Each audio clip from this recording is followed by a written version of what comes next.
Hello. Oh, thank goodness. I think the mic levels are actually working properly this time. Uh, there's something wrong with the microphone. I was trying to listen to what I was doing last session, um, and I was having a lot of trouble figuring, like hearing myself because of how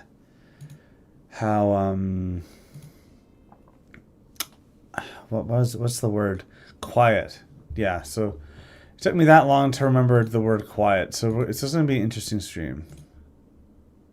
Okay, so this is the color scheme I use if anybody's interested, but let's just get right into it. So I saw somebody asking what the scenario was. So first I'm going to hide this, and I'm going to switch over to Hearts of Iron 4.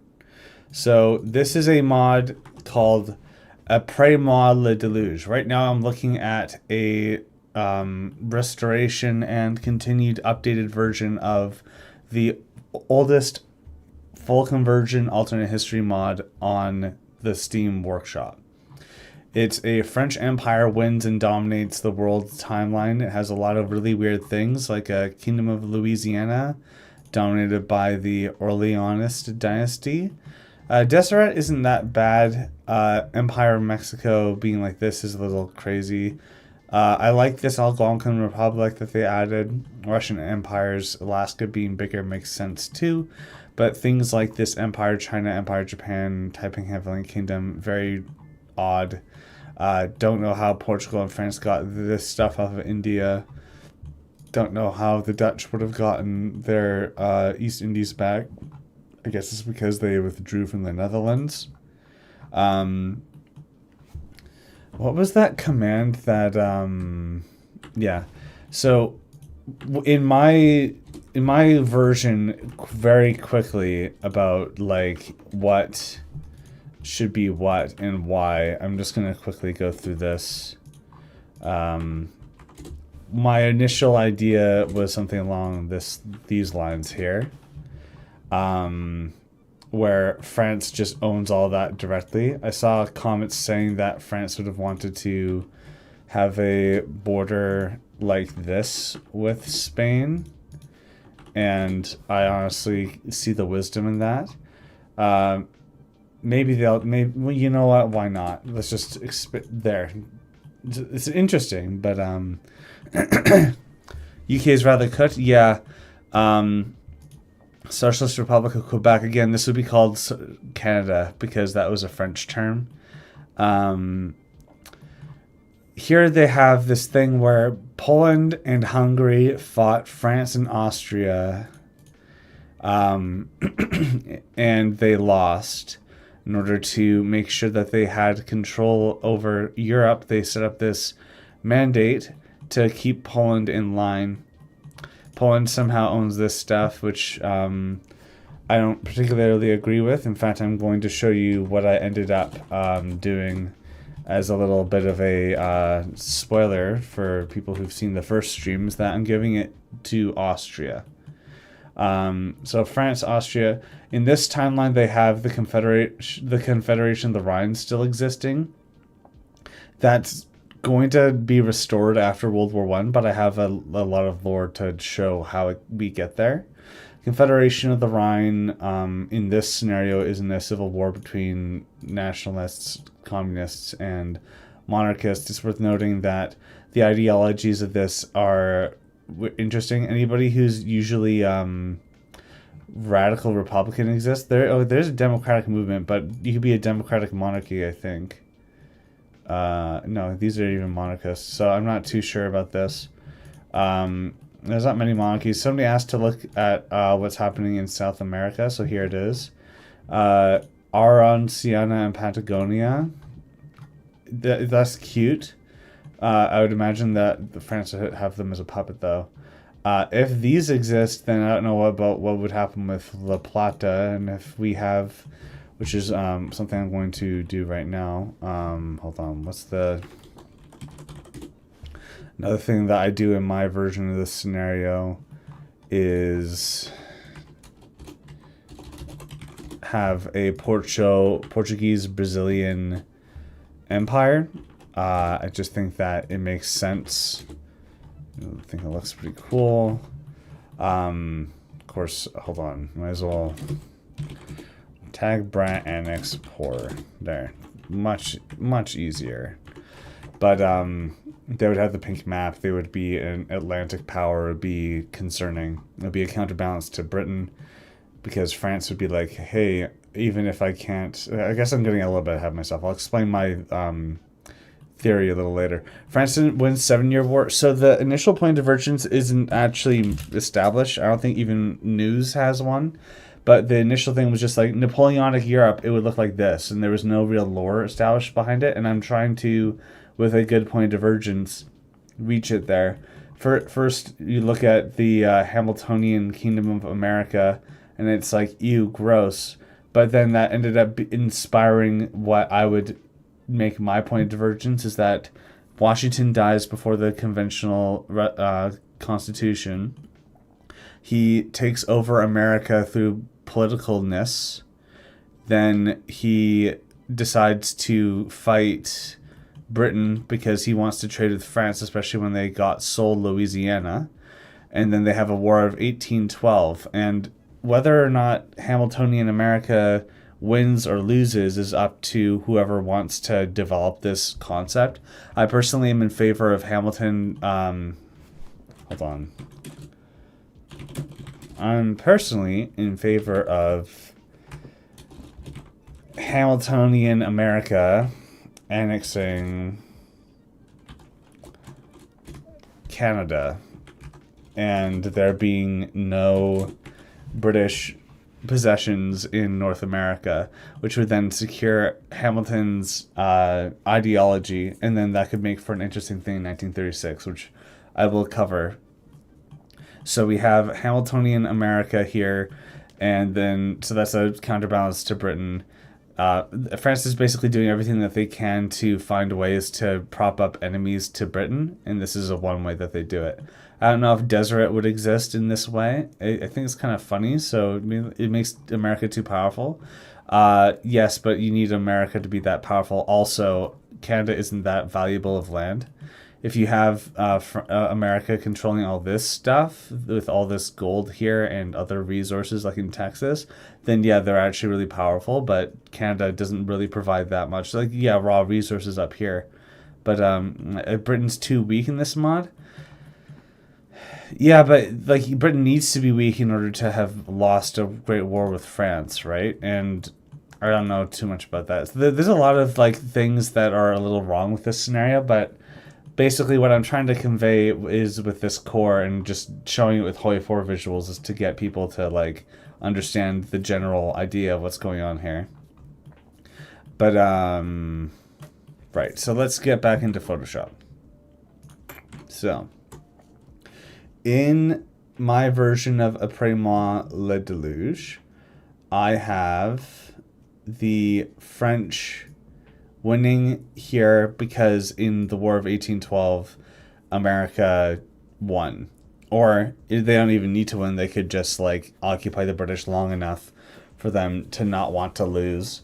And their economy would be to the point where, the British economy would be to the point where they're like, okay, well, we can't support Russia. So the war, the Sixth Coalition doesn't happen. It's just France beating up Russia. In the last stream, I had Poland, Lithuania being a lot smaller. In this time I'm having them be way bigger. I might have Latvia technically separate from the PLC so that France has more dominion over these places. But yeah, you love to see big Poland. Sorry, it won't last. But I do like a big Poland too. Did Britain lose its African possessions?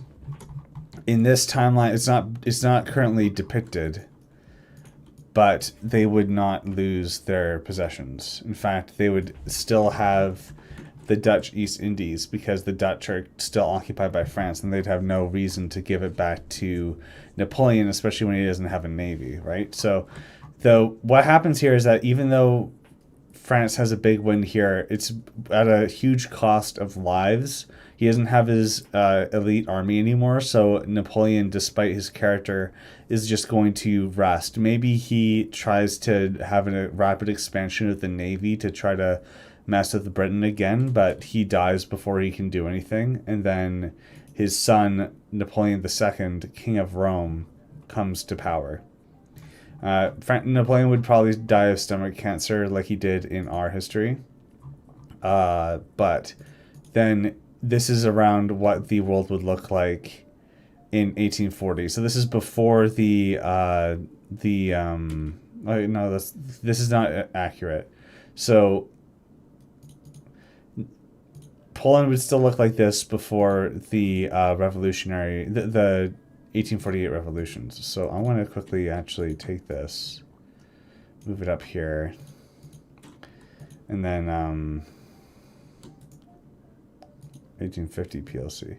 So it's not going to look particularly great, but just bear with me for now. So Poland would still look like this. Estonia probably would still be a French puppet. But this eventually doesn't last because this 1840 is just wrong. So the entire Confederation of the Rhine, the big problem that happens in 1848 is Napoleon II gets assassinated. This makes it so that our timeline Napoleon III comes to power. He was running the Netherlands. He was the son of the Napoleonic king of the Netherlands, and he just claims the throne. So then he has a personal union of France and the Netherlands. They realize that, okay, so the big problem is that the Confederation of the Rhine crowns Prussia the king of Germany. And in our timeline, in 1848, Prussia was offered the crown, and he said that he refused to accept a crown from the gutter because it was the liberals giving him the crown. But if the Confederation of the Rhine is like everybody who was a part of the Holy Roman Empire that defected to Napoleon, it's not a gutter crown. It's literally the people who would have crowned him Holy Roman Emperor if it still existed. So he accepts. So then it leads to a big Germany that's trying to get all of its land back, and Italy's trying to form, and Spain's trying to break away, and Portugal is trying to break away. So France cuts its losses. It's like, fine, look, Portugal, you can exist. Italy, you can exist. Spain, I'll leave you alone. I have to take out the German Confederation here. So never mind this. And then also, of course, Austria and Poland. Poland's getting invaded by Russia. Hungary is demanding independence. Austria is about to collapse, but France needs Austria to exist in order to have a counterbalance against the Germans, because if they let Austria fall to German pan-nationalists, then it's just a bunch of Austrians that will help them. Hungary, if they align with the German revolutionaries, then everybody's going to fight Napoleon. So Napoleon just shows up to Austria and is like, hey, you're going to let Hungary be independent. And then Hungary is like, wow, France intervened on our side. So nice. Austria's like, grr. It's like, but I'll give you back all this land and I'll make you the biggest part of the German Confederation. Oh, awesome. It's like the biggest diplomatic move he can make. Also, here's all this land back. You know, all that land that my father took off of you? You can take this back. Don't worry. And it's like, okay, great. Yay. So now we have all this land back. Now let's fight the not currently depicted bigger Germany, which has all these little Germans around. Also worth noting, the Polish king, the king of the Poland, Lithuania, is the king of Saxony. It's the Wettin dynasty. So the Wettins would be like, oh no, my German territory. I need to fight this to get my German territory back.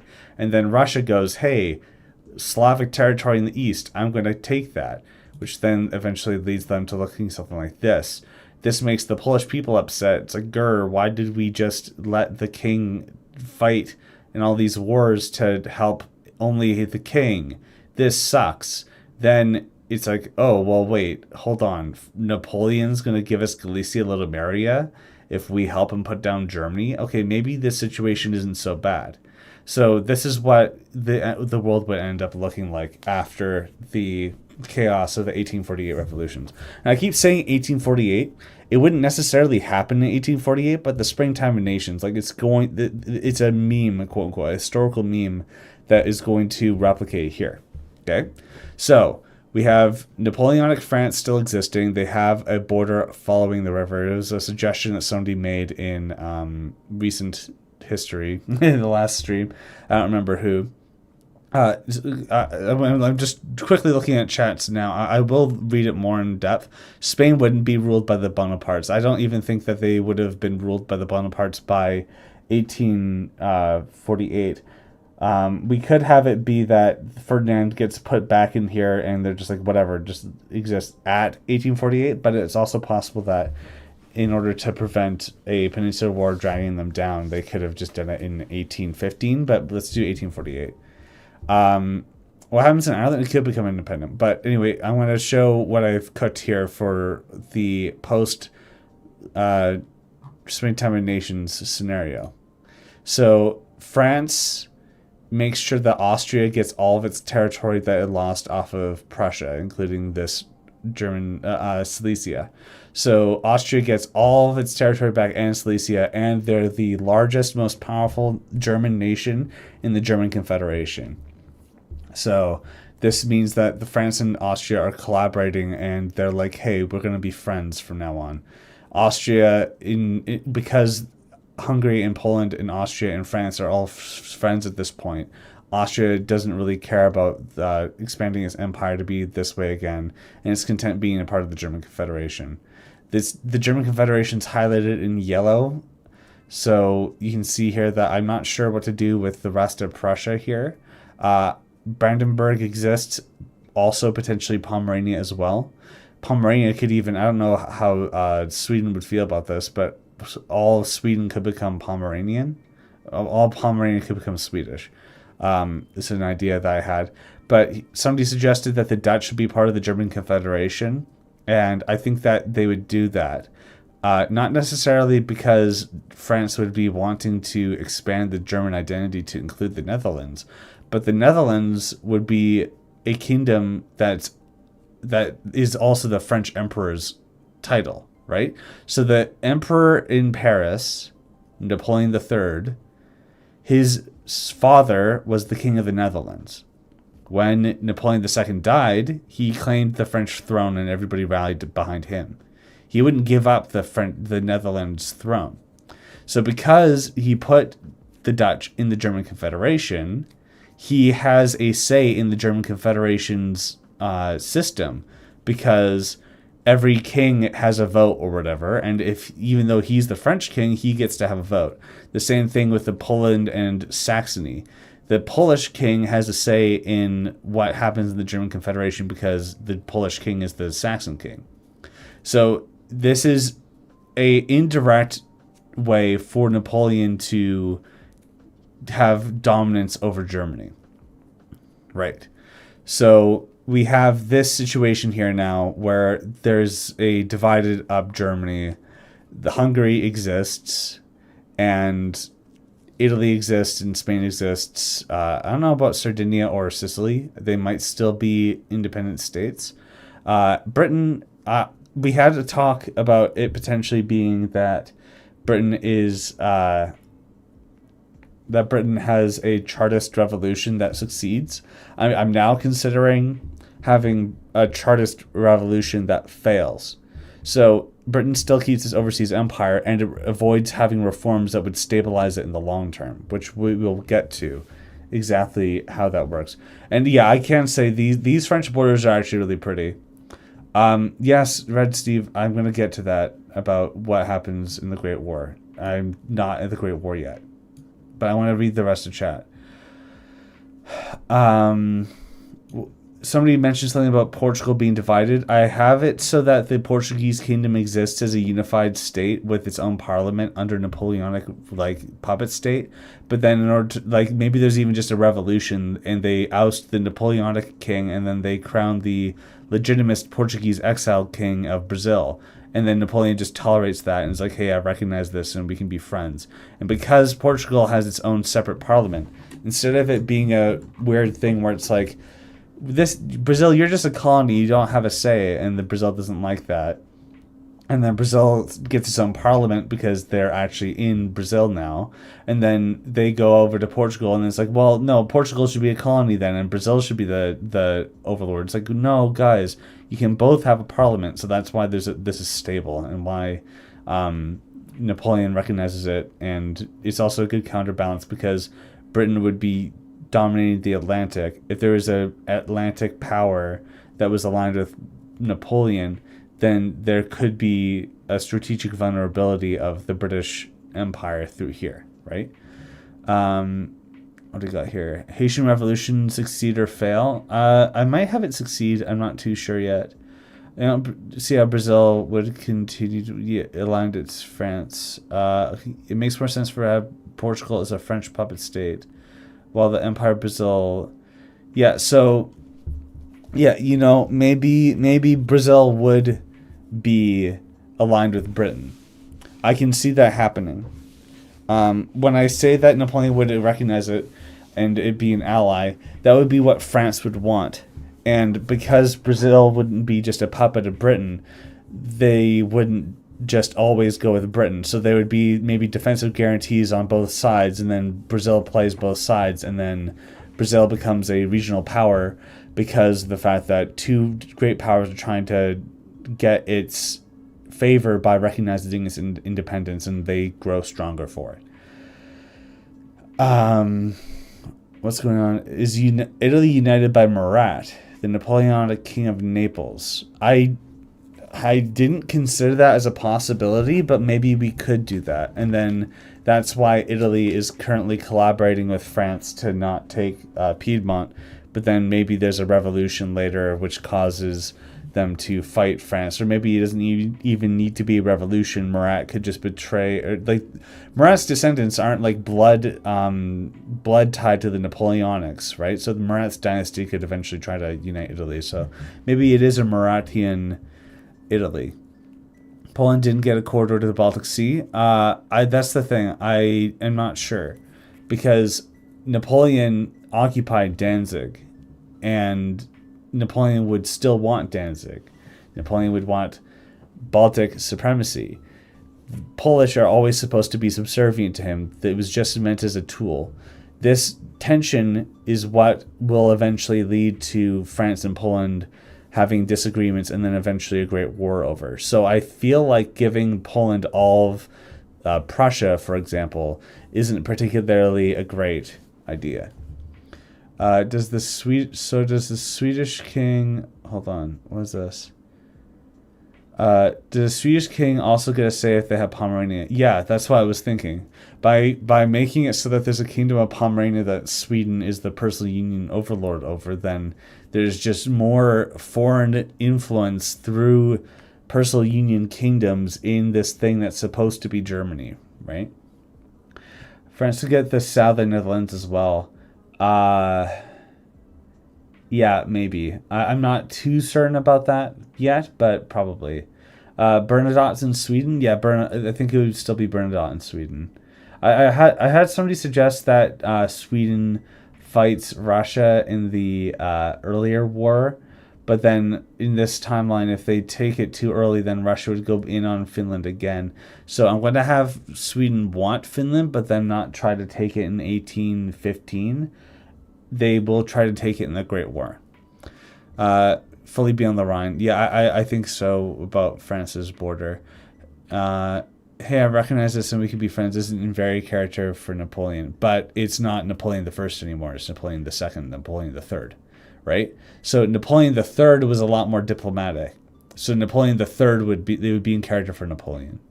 So, yeah. Unicorn Nation, what is that? What is that border in Spain? It's following a river. It's supposed to emulate the March of Hispania that was in the Frankish Empire. Did Prussia get Kurland? The Kurland I'm not really sure what to do with. I always like Kurland as a little like funny little meme, but it's more likely than not that Russia annexed Kurland during the 1848 revolutions. What's up in Central Asia because Russia doesn't own it? I have absolutely... Sorry, I'm not crashing out at you. just so you know, before I go on this huge rant. I have absolutely no idea what to do in Asia. Absolutely no idea. Even America, like, this is just like, oh, there's still territories. Maybe there'll be states. I'm not touching America. In fact, I'm just going to hide all the USA assets because I have no idea what's going on over there, right? Absolutely no idea. But somebody asked, is there going to be a U.S. Civil War? The way that I have Hamilton's America working out is that he already has a Southern rebellion that he crushes. And it's not necessarily like a rebellion. It's more like a separate confederation of American states that he doesn't tolerate, that he puts down. So there would be more Southern nationalism in this timeline as like an actual separate identity rather than it just being about slavery. But he would be trying to take out slavery. It could be that like he ends the slave trade early so it doesn't propagate itself in southern states, but because they're Roman LARPers, because a lot of early Americans were LARPing as Rome, they could have been like allowing slavery in conquered territories, but then it's not, whenever a slave has a child, the child is free. So then it encourages American expansion by like being exactly like the Romans. I'm not too sure about that. It's kind of bleak. I don't really like thinking about slavery. But regardless, I think that having a big Hamilton America is nice for a 1936 scenario. However, we can have the exact same thing happening in Europe with the Après nous situation. Here's Hoi 4. Where there's a Kingdom of Louisiana. Wah, wah. We could have an exact situation where the Kingdom of Louisiana exists because the British put down the Hamiltonian America and they take the land that was given to them by France and then put a rival French king on the throne. That's completely possible. We can still do that. And then it could also then lead to Hamilton's descendant being like, we should have just been a monarchy. The problem was that we were doing a republic, and then they just go full monarchy. I don't like how it exists, though, because somebody pointed out that you could have a bunch of Texas situations where a bunch of Anglo settlers, American settlers, settle in Louisiana and they refuse to assimilate. They separate so that America comes in. So it just keeps happening. So I don't know really about this, but I just wanted to point out that whoever wants to take this up after I make a LoreGrave out of it, they could totally just have a Kingdom of Louisiana, and also they could just ignore everything that I'm making here. But I like making these videos, so I'm going to keep going from there. So what we got here? Elbow River. Is there a civil war? China's monitors into the Taiping. So I'm not too certain about that. It could be interesting, but I am not 100% on that yet. Russia, Great Game Victory. So here's the thing. Why would Britain and Russia ever not work together in this scenario? Britain is lost a lot of territory. They're constantly being diplomatically maneuvered to try to lose their colonial empire. They have India. They want to secure India. They have Indonesia. They want to secure Indonesia. They have Australia. They have Southern Africa. Their entire empire is like this, right? Russia wants to expand down. They want warm water ports, okay? Because they don't have any. At least they didn't before the Baltics. But then the Baltics, Napoleon dominates the Baltics. At this point in time, in this timeline, France and the Ottoman Empire would be direct collaborators. They wouldn't have access to the Mediterranean. Britain still has Gibraltar, maybe, somehow, throughout all this. Britain has Sicily. Britain and Russia would be collaborating to take out the Ottomans. Britain and Russia would then collaborate on how to divide Asia. So you have like southern Iran, northern Iran split. Afghanistan could just go to Britain, and Russia's like, okay. And then maybe they even start to apply that to China. There'd be no reason for Britain and Russia to not work together in this timeline, which is one of the most interesting parts about it. And another factor here, Russia could be like taking Japanese Hokkaido and stuff, and then Britain could be taking south. I don't know about Japan. I kind of want Japan to be a modernized state in this timeline, but I'm not too sure. Don't worry, just a random Brit. The British Empire's time will come. I'm just telling you about what's happening after 1850.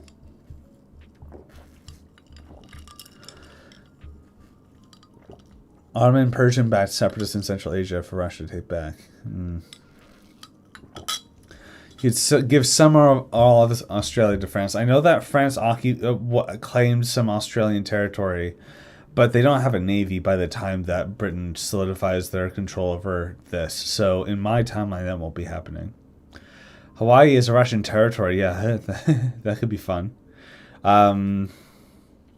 Anyway, so I got to show the rest of my timeline so everybody else is on the same page. This is the part that I am going to be mapping today.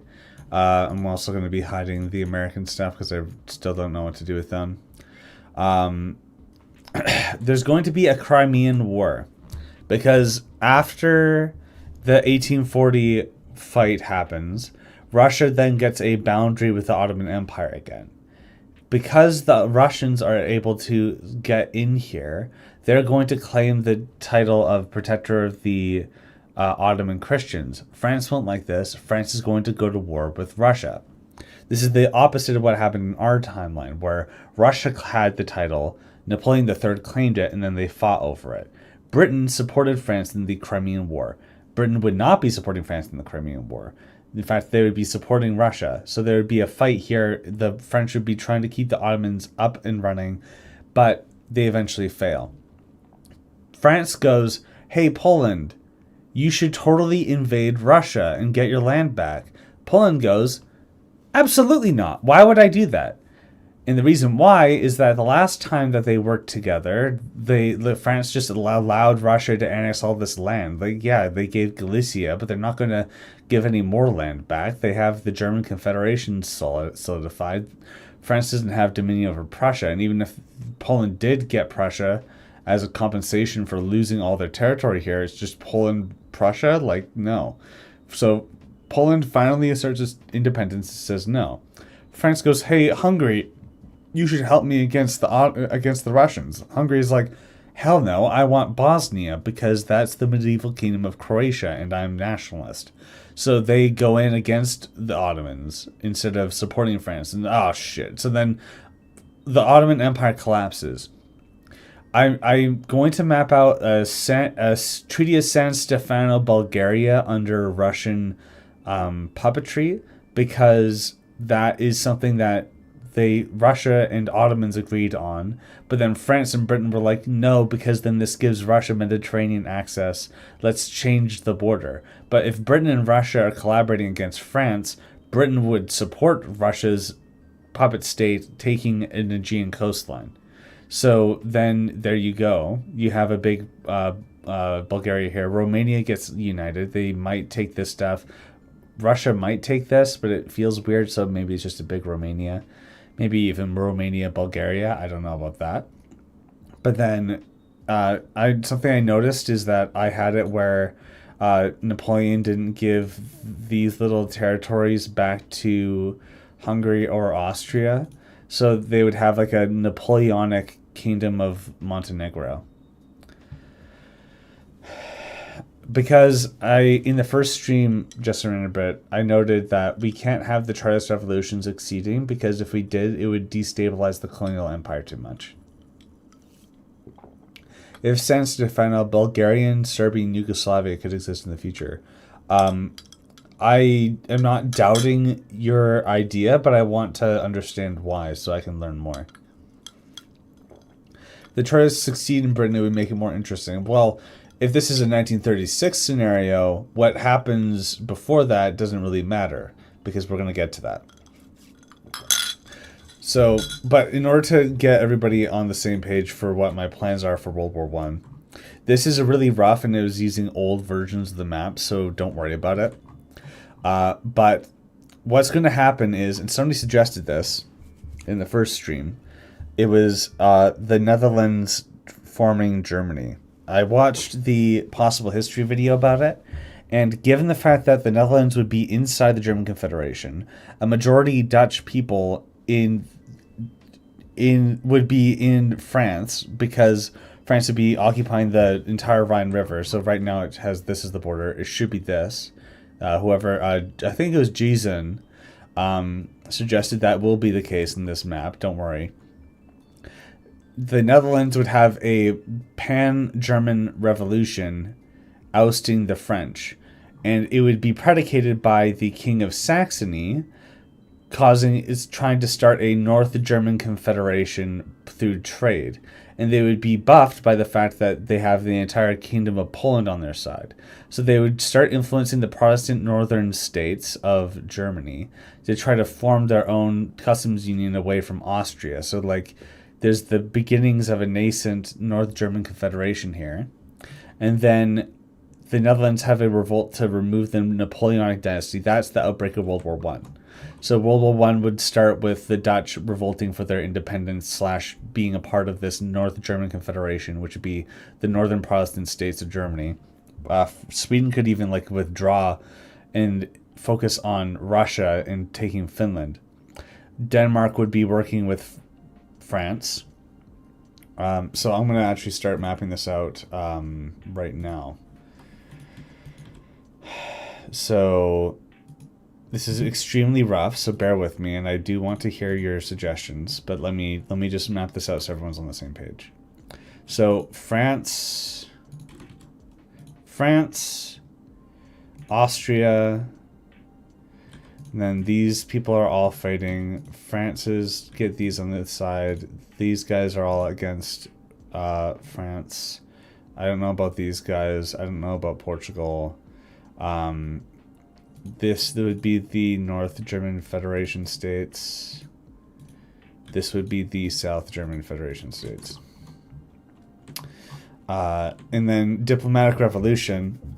France and Russia are collaborating. Britain and Russia aren't. This is a little bit of a weird thing. I think that Russia would be fighting just these guys, and Britain and Russia wouldn't be fighting. I'm not too certain about this yet, but regardless, having one of the like big collaborators they had in the division of influence here and Asia suddenly turning on them would be bad. But don't worry, Poland is going to send Lenin over into Russia, and that's going to cause a revolution. It's going to cause the these borders of Poland to be gained again. But because, and listen here, just a random Brett, here it is. Nobody's going to win World War I. Yay. And what I mean by that is because Austria would be trying to reconquer all this territory, but they would be denied. Poland would be wanting, the North German Federation would be trying to form here, they'd be denied. Sweden takes Finland, but then Denmark, Norway takes Sweden, and then they form Scandinavia, and Finland's just standing here like, what just happened? Britain's going to have a communist revolution. Why? If Britain put down the Chartist revolution and continued down the path of imperialism and anti-workers' rights, there would be a communist revolution that looks at the Chartist revolution and was like, they were too moderate, they needed to be radical like we are, and then they revolt, and then the British Empire collapses too. Yay! Now we have a big Napoleon, a fractured British Empire. There could be like the exiled Windsor monarchy in Australia, and it wouldn't just be Australia and New Zealand, because the British would have been controlling the Indonesians for a long time. They could have all of Indonesia. Like there'd be a big like Oceanian like state over here. That's cool. Ireland would be fully independent. Union of Britain would exist in alliance with the Russians. So then that's like, there we go again. It's a British-Russian alliance against the world order. But Austria would only get some land, if none at all, which would then cause Austria to break with France. France would reinstate the Confederation of the Rhine and the personal union with the Netherlands. The Polish would just have a revolution to get rid of the king, so there'd be the Wettins in Saxony, potentially in the Confederation of the Rhine, wanting to reinstall themselves in Poland, Lithuania. There would be like buffer states that would have been caused after France beats these guys, but then wants to set up puppet states in the Cordon Sanitaire. It's a weird mix right now, and it's not mapped out, and that's why we're here. But that's where we're at. So what about everything else here? I see Grid, thank you for being a channel member. What's the situation with Danzig? It was stripped from Prussia for 1806 to be a French base of operations. Yeah, I think that France might be controlling Danzig this whole time, actually. So we could have a French Danzig and then a like French puppet of Prussia, potentially. There's a lot of things to consider, and that is definitely one of them. Right now it's not mapped out, but it is in my mind. Germany and Poland aligned, because the Polish king is the Saxon king, and the Saxon king is now the center of a pan-German movement. They're like, I want the kingdom of Germany and Poland. I want a big empire this big, and then that's why World War I started. Kurland should be a Polish vassal. I think it could be a Russian annexed thing, but yeah, it would be Polish vassal. America being a decadent steampunk with puppet corporatocratic Southern Emperor president would be a cool way to match the power, which is, yes, I agree. Napoleonic red flood, real, no fake. Yeah, maybe. Brazil and Portugal be part of World War I. The night after the Portuguese monarch is overthrown and the Brazil monarch is crowned, I can see it more like Brazil will stay out or ally with the British. I think that Brazil would stay out. Like, there's no point for them to get involved. They could be trading and benefiting from the chaos anyway. If Brazil, Portugal join again on Napoleon's side, what are they going to get? Galicia? If Brazil, Poland join on the side of Britain, what are they going to get? Like colonies? Like, who cares? Like, they have their own colonial empire to manage. They're not going to worry. So yeah, I think that they'll just be neutral. Just a random. Oh my god, you were gone. Okay, I just said that because of these factions in World War One, Britain is going to fall to a communist revolution because the failure of the Chartist revolution made it so there'd be no way for any reforms that would benefit the workers to exist in Britain, which then makes the revolution stronger enough for it to happen, and then the British monarchy is exiled in Australia. So, sorry, I know that you didn't want a communist Britain, but that's how it's going to happen. What if the French make a colony in Australia, but it's conquered by Britain? You know, that's kind of cute. I might want to do that. I'll consider it.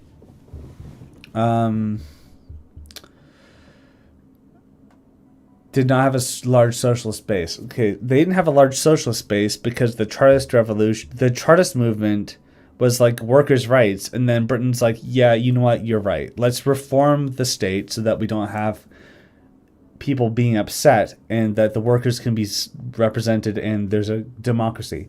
But if the Chartists revolt because Britain is like, if we reform, then we'll fall to the Napoleonic stuff. Like, we don't want to do that. And it's 1848 revolutions and everybody's trying to overthrow the current world order. The Chartists would revolt. The British would suppress the revolt, and they'd be phobic to any workers' rights. That's why there would be a socialist base by 1910, right? We're thinking in decades, not just like, well, it didn't happen. Centuries, really. Like, isn't this like 100 years or more? Yeah, like that's why we're doing it this way. Communist Britain with a cult of Cromwell would be WLARP. Yeah, I agree. I think Poland should be communist instead of Britain. Poland and Hungary should form the Soviet Union. That's interesting, but I'm not going to do that. Lord Protector Marx of the British Union. Yeah, I think that Marx would lead the Chartist revolution, and then he would die, and then whoever is in Britain would be like, I'm the next Marx. And yeah, I don't know. It just makes sense to me. And you know what?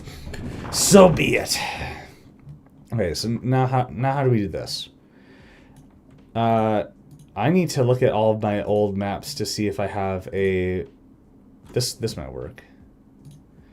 I don't know if this is exactly true for what a San Stefano was supposed to look like. Yeah, it's the best we got. So we're gonna go take this bulb and move it up to here.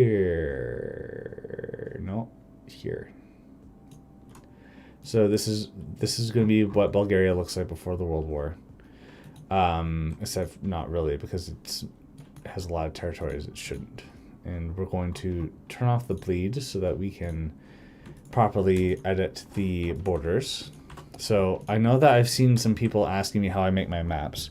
So I have a bunch of reference maps that I use, and it should be in the description of every video that I've made that has these styles of maps. I use those for reference to make visuals. They're all 1 pixel equals 1 pixel, but I increase the scale of the document to be 2 times so that when it's in editing software, it doesn't just bleed and make it all really blurry, which does not look good. And then I have it where I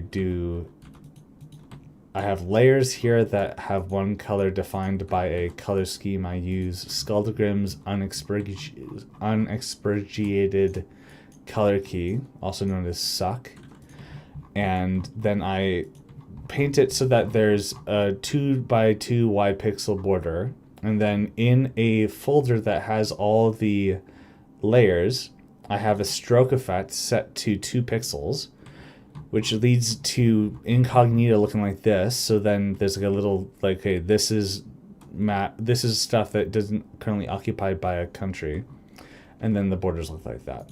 But for now, when we're trying to massage out these borders, we're going to do something along these lines. So I'm also going to give, this is just border ideas.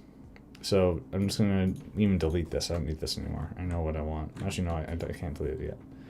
I want to make Romania look like this. In fact, I could go here so that there's a border with Russia. And then I can fill in like this. Then I can get rid of this and fix up where I missed. Now I can put the stroke on, and there you go. Romania border. Okay. To think I was honest, in 1870, when does World War I happen? Like 1910. Engels, right? Oh, Engels was British? Oh yeah, then Marx and Engels would be revolting. I think Marx would have been in exile in Britain by the time the Chartist Revolution would be happening. Communist UK could lead into a nice commie imperial federation. Yeah, maybe. What if the French create a colony in Australia as conquered by Britain? Yeah, I mentioned that I liked the idea before. Maybe both Britain and Poland are communist and Russia's fascist. Russia being fascist instead of it being communist could be interesting. I would need to look at how the 1936 situation would work. But I personally like having Poland be right-wing and Russia be left-wing. Why is Switzerland still neutral? It would be a French vassal, but maybe in 1848 they withdraw and then they're neutral. It wasn't meant to show that they were neutral, but yeah, maybe they just have neutrality reestablished. Engels was German too, but he lived in Britain until the end of his life, like Marx. Yeah, I think Britain as the communist boogeyman of Europe is interesting, but I think that Britain should have a larger population in industry. I mean, it's nothing that a bunch of national spirits giving a bunch of needlessly large buffs can't fix, right? I want to look up quickly the Treaty of San Stefano. Treaty of San Stefano. So one thing I do sometimes is I make a reference. So I go into a layer, an area of my screen that is not being dominated by other things, and then look at this. So, oh look, they have that's interesting. There's when we look at our 1930s, these are all of my references here. I think I have a Kaiserreich one. I tried to respect this person's work, but they deleted their account, so I don't know who made this. But this is good because I'm pretty sure the Greater Bulgaria that it's depicted in here has has San Stefano borders in mind, so that's nice. But as you can see, now we have a problem with Serbia here. But let's just go based off of what the QBAM says. I found that on Reddit. I looked up like Kaiserreich QBAM, and then somebody made it, but they deleted their Reddit account, so I couldn't credit them. Looking at chat again. Bulgaria looks weird with these borders. Yeah, it does. It do be like that. Does Austria still have any influence? They'd be the most powerful member of the German Confederation. So yes, I think that Britain. You know, hold on. Engel's wife was working class Liverpool girl. Oh, that's cute. So we have a Napoleonic Montenegro here, which is interesting. Greece would exist as well with Kaiserreich borders.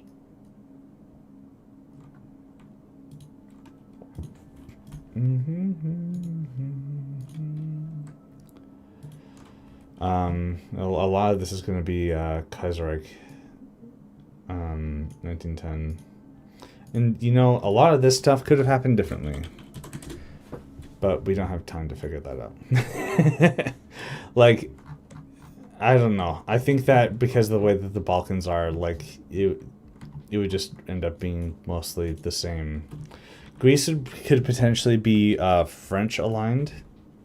But no, they wouldn't be, because France wouldn't be supporting Greek reconquest of Bulgaria during World War One. But maybe there's a Balkan War before World War One that causes that. But then if there was, then there'd be Franco-Russian tension. But then again, there's opportunity for Greece to start reconquering after the Russian Empire collapses, which would include Bulgaria collapsing. So Greece will have its day.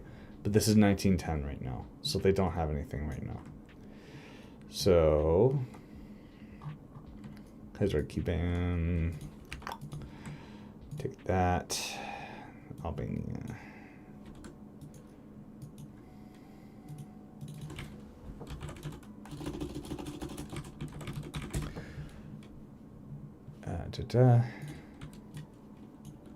And then let's get Serbia done. And we don't need to just copy over and over again. We're going to disable this so we can properly see things. I've had certain ideas on how I can potentially improve my workflow with this. There might be a way to make it so instead of Photoshop calculating every pixel, it calculates every like frame that I determine, which could be 2 by 2 pixels. We'll look into that, and it could mean that I make maps faster. Oh, a bunch of chat messages just came in.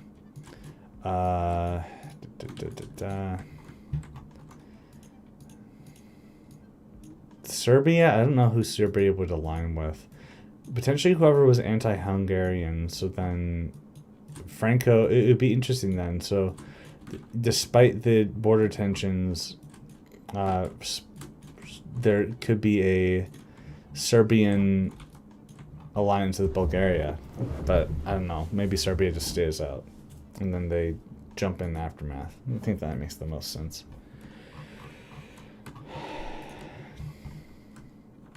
I did do that on the right layer, right? Hold on. Austria should be fascist, especially if they got stung by France. Yes. I think that Hitler is going to be chancellor, and he's going to be like Lebensraum in Hungary and Poland.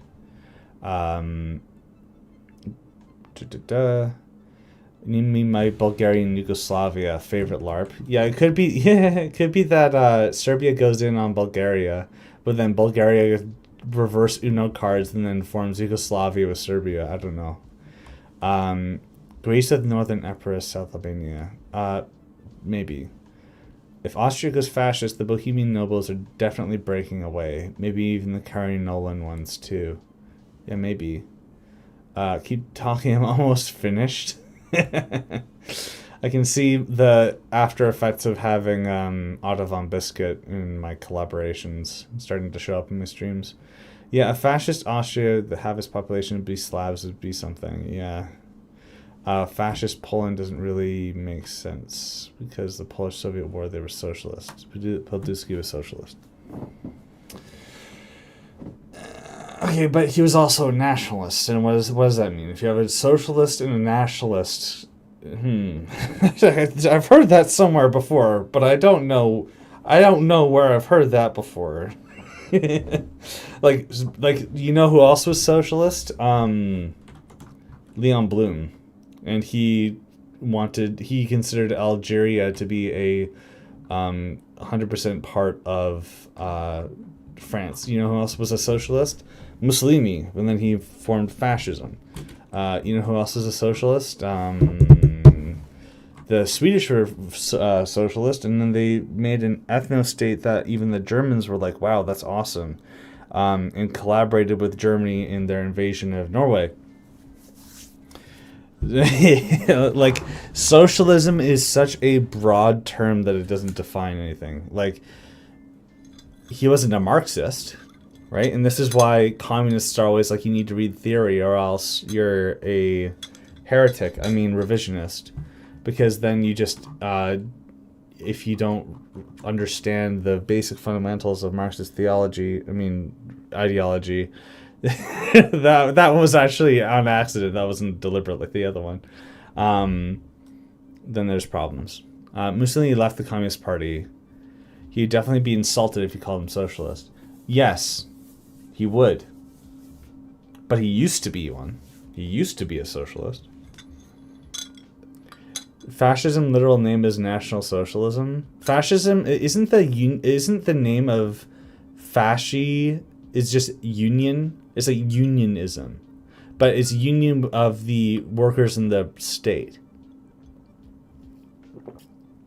Napoleon was actually 5'7", taller than the average height during his time. Yes, I do know that. It was just propaganda. British propaganda to make Napoleon look weak. Fascism and National Socialism are two different things. I agree. But we're getting a little too ideological, political discussions here, and we can save that for when we've solidified the world.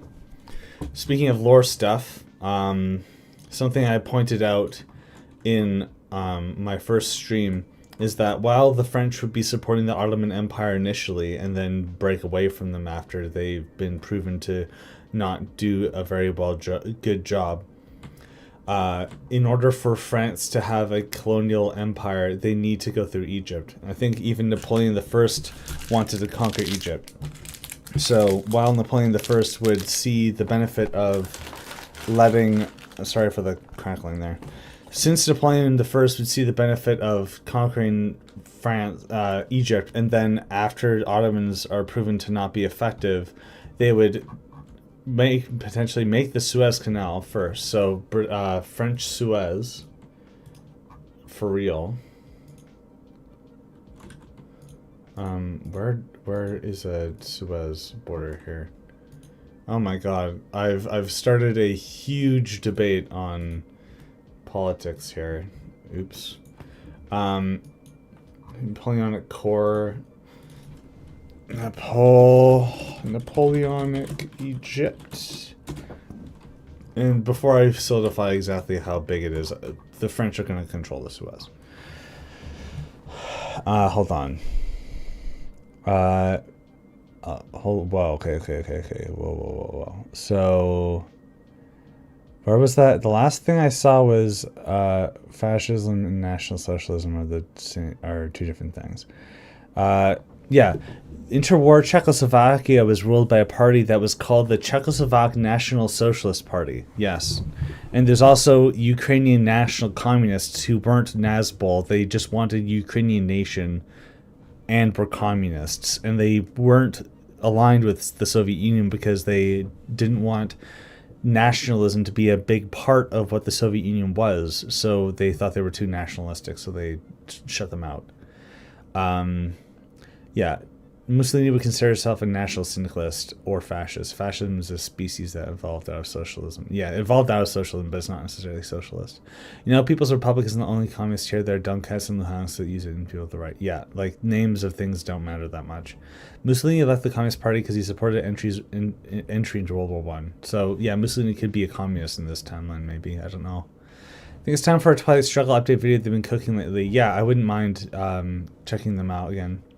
Who would control the Ionian Islands? It would be France, because I think they would have already occupied that from Napoleon. Russia needs to step up as a land empire and a naval empire in this timeline, yes. Mussolini actually left the Communist Party because they said they were the left. It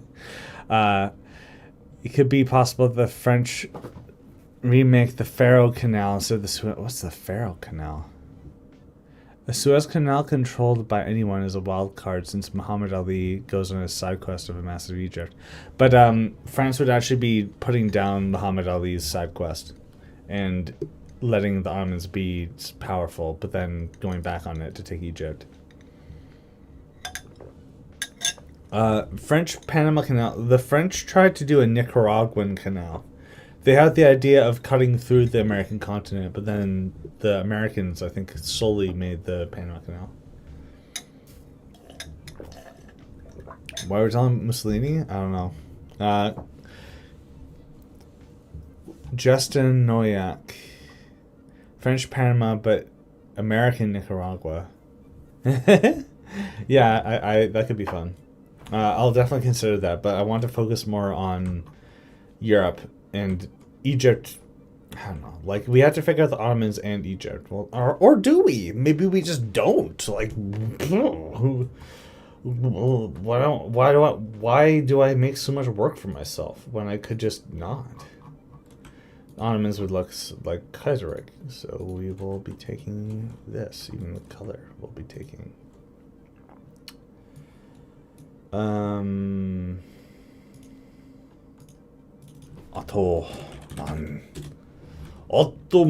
this. But Ottomans wouldn't just have this. And it's weird that I changed the color. So I'm going to give them back their old color. And there you go. And this. I don't know if Britain would control Cyprus, so we're not going to have them control Cyprus. Don't know who will control that island, so I'm not going to define that. Okay, let's look at this. Cyprus is a colony of France? Honestly, yes, because it's funny, and the Kingdom of Cyprus was a crusader state. Qajars defeat the Palahis. I wish I knew what those meant.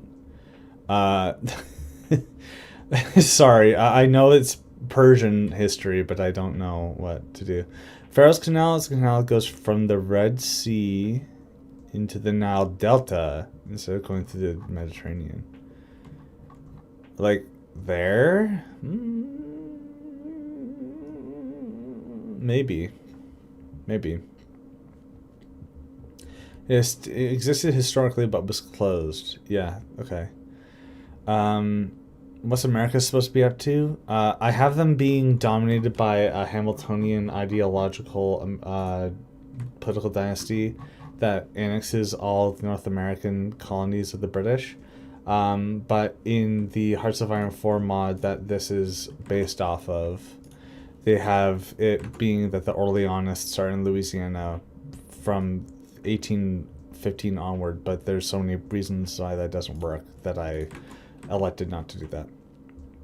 Ottomans should have Sèvres borders. Not by 1910, maybe by 1936.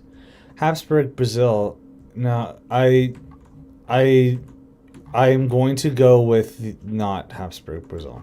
I remember your suggestion, but it just doesn't make too much sense to me. Maybe I'll look at it later, but I'm not going to think about it right now. I know that the focus in Europe. What's your vision on America? Hamilton's America, this conquered people are slaves. A Quagmire country leads to a Pyrrhic victory, making the war-focused industry due to collapse due to shortage of workers than crisis. Yes. I know you use QBAM, but where the black map is from.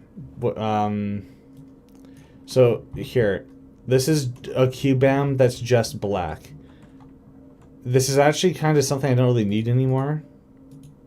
Yeah, the only thing I'm using it for is this. It used to be that I didn't have a Terra Incognita layer, which is just the land masses of the QBAM. And then I have a layer which is Bleed Prevent, which is the oceans and the borders between the oceans and the land. So that means that when I have something in between those two layers, like this layer, and I paint outside of it, this layer might have that data, but it doesn't show up, so it prevents errors. Spain is Carlist, potentially. Hamilton marry into Orleanists and unify. That's actually brilliant.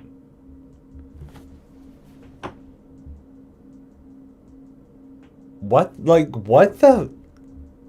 Holy crap, that's so smart.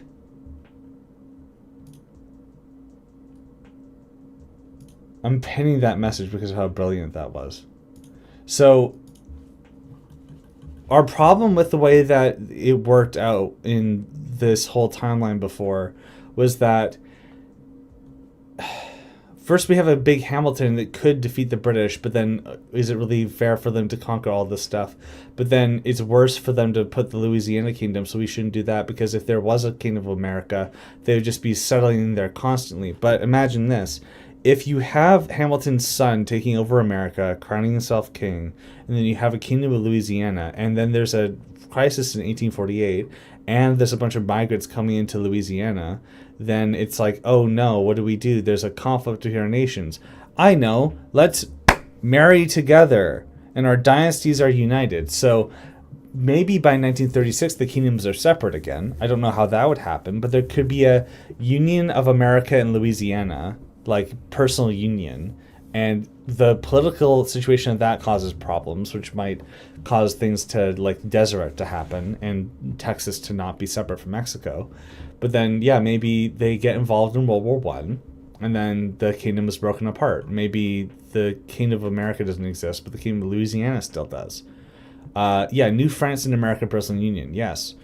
And it could even be that they use like new French claims to try to take Canada, and then that falls apart, and then they're divided, like a Austro-Hungarian America, basically. So that's so smart. Shout out to Viper 2090 Viper 2090. That was a brilliant solution. So shout out to you. Really smart. I can't believe I didn't think about that before. It's really good. Awesome. Thank you. War of Succession would let them separate. Yeah, that could be. Yeah, maybe that's what it is. Mormons simulate early... Wait, what? Mormons simulate early Islamic history, attacking Russia and Mexico and California like Byzantine says. Okay, yeah, sure. Okay, so people don't really get it. So here's the thing. I want to try showing this in my own maps. Oh, I almost pressed the Discord button. That wouldn't have been good. Okay, so... would it have been good? It doesn't matter. It's just this, but it could have been worse. So, in fact, I can't do it right now. I'm just gonna close my Discord just for my own safety. So, we had it where, in order to get Britain to not be able to help Russia to avoid the Sixth Coalition War, Hamilton taking over America and having a fight with Britain so close that it ends up being that they take all of North America, and solidifies Hamilton's ideology, which then leads to him having an imperial presidency up until 1936. What I thought would be a good way to have a ideological conflict between all the different people is to have a second American Civil War where the Hamilton political dynasty just decides to cut the middleman and just claims the empire for himself. That's the Napoleonic ideology faction. Then you have other people rising up. It could even be that the Kingdom of New France shows up with the Orleanists that just lived there for a long time, and then they're like, wait, we could be the kings of France. It could be where the communists show up and fascists, all that stuff, and then you have everybody being able to send divisions to a big civil war in America. And that benefit, that could still work, right? But it goes against one of the core aspects of what made Après moi, déluge so iconic, that being the Kingdom of Louisiana. So it could be that instead of it being that Napoleon I mean, Hamilton conquers North America. It could be that Hamilton fails to. Britain forces Louisiana to be separate. Britain's a friend of Louisiana. Hamilton's America goes just full monarchy, and then they have conflicts with Louisiana, but then it's resolved by a royal marriage. They're allies, but then they eventually unite the dynasties, become Austro-Hungarian union of some sort with a lot of French influence. They could try to fight Britain, and then maybe they'll succeed in World War One, actually. But then the Civil War could then be a succession crisis, like somebody else mentioned. That way, the succession crisis causes a political vacuum not big enough for there to be communists rising up and fascists rising up. So it's the same thing, keeps the Kingdom of Louisiana, prevents all these other problems. And it's going to take maybe a couple extra days for me to incorporate that into the script and delay the content more, but it's such a good idea that I really want to keep it. So that's perfect. Yay. Okay. Back to mapping though. Since France is a dominant superpower, but they try to do crazy projects with the Great Congo Lake. Yeah, I wouldn't mind having a French Atlant Europa. North America be CK3 game, yes. Could America in this town be called Columbia with a U? Columbia, Louisiana. Rolls off the tongue. Yeah. Sure, let's do that. How am I gonna do my video? I don't know yet either. So there you go. So it was Tenno Productions that pointed out that you could have a succession crisis to have them separate again. But I think that could be a good way to have a civil war again. So it'd be like an Orleanist claimant in Louisiana, and then pushes the claim on France. This would be fun.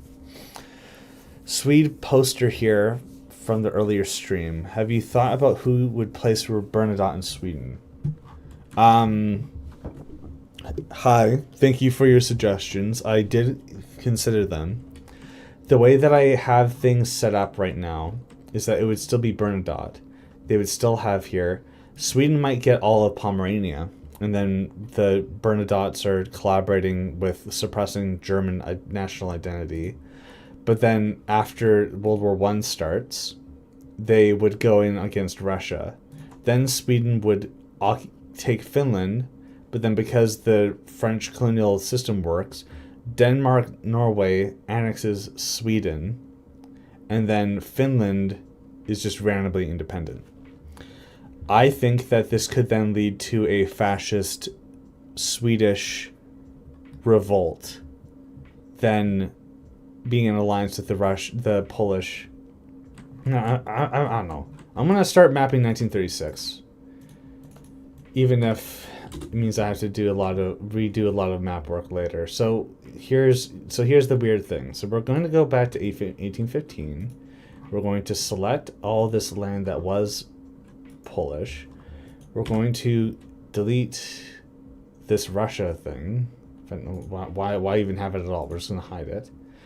I want to do a temp fill in.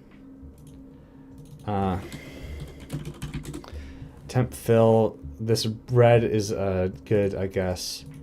All this land would be annexed. Sorry, I'm just thinking here. I at least want to put the things I know I really want, which are take Ireland. Oh, what the hell? No. Take Ireland and make it independent. Go to Britain. Go to Ireland. Congratulations, Ireland. You are now independente. Britain. I'm just going to erase this stuff. Doesn't matter. You're now the Union of Britain. Or just call me Britain.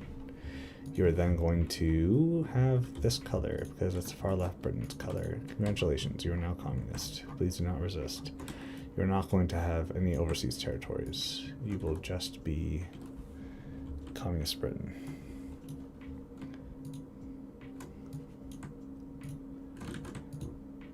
What? There we go. Communist Britain. France controls of this, but I think that they should just directly annex all this stuff, because why not? The Napoleonic Netherlands is going to be Napoleonic again. Their border is going to be the river border, and that will be translated to everything properly. This is the River Rhine. This is going to be Napoleonic Netherlands. Just this northern half. Then this section of Napoleonic France is Napoleonic Netherlands is not going to be Napoleonic Netherlands. It's going to be a core part of Napoleon's empire. Then the Confederation of the Rhine will exist again, because I like that idea. These are the colors of the Confederation of the Rhine. Then we'll make a new layer again. Second Confed of Rhine. Which will oops. It needs to be over top of Germany for this to work. What? Germany's still... Huh? Or is it a... Maybe it was a selection. Looked like that. I don't know what to do about these places, but Confederation of the Rhine like this makes sense to me. Hold on. Antwerp is a Solentino, so what's Après moi, déluge? The Sol? I don't know. In France, I think a big Napoleonic France is the Sol. And if I decided to do something like, oh, it would be more interesting if the Dutch unified Germany and then France was fascist, and then that's their Napoleon, it would be a malformation, I think. By Bulgaria and Yugoslavia should exist. If we decide to go down that route, but maybe we should just for the memes. Hello, Absolute Void. Continental series on imaginary maps. British monarchy in Australia, yes. And not only is it going to be Australia, it's going to be in the Dutch East Indies too, because it would have been the British East Indies for a long time. Why would France want a unified Rhine Confederation so they divided Germany? Because they would dominate it instead of it being... that's a good point.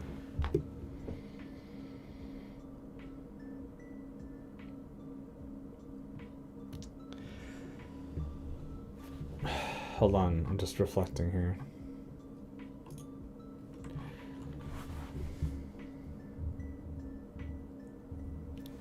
Yeah, France restores the Frankish Empire. That could be a path. Why would France want a unified Rhine Confederation instead of a divided Germany?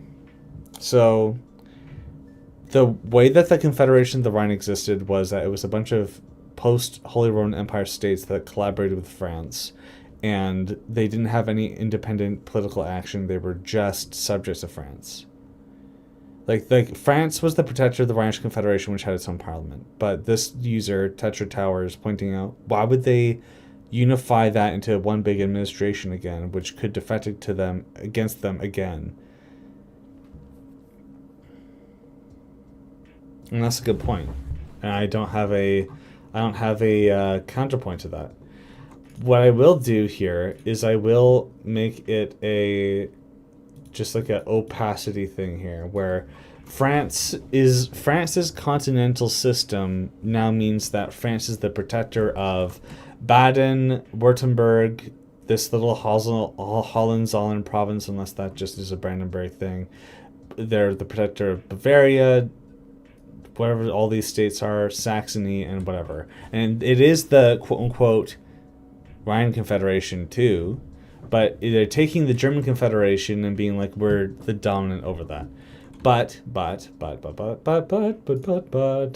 over here, in this case, by 19 NGCF, they would not include Austria. That would have been a part of their agreement. If France wants to dominate the Germans again, fine, but don't involve Austria because Austria wants to be recognized as separate and not a protector. France will go, fine, we'll make it so you're not part of the German Confederation anymore. In fact, that benefits me because if there was a big state that was German that wanted to unify all the Germans, that would be bad for me. So I want to let Austria go on its huge imperial spree here and try to break free. So, and then by this time, even though I wasn't too sure about how much of this territory would be a part of the German Confederation, at this point, yeah, France would say, Prussia is also my dominion. So then we're preserving another core aspect of the mod. I don't know if this is in Après moi, déluge, but if you go over here, French mandate Pomerania, right? So in this case, it's a way for France to directly pressure Poland, but instead of it being Pomerania, it's Prussia. And it could be that they directly annexed Danzig. I want to look at Crazy Boris's 1812 map for that. Which looks like this. And then I can go here. But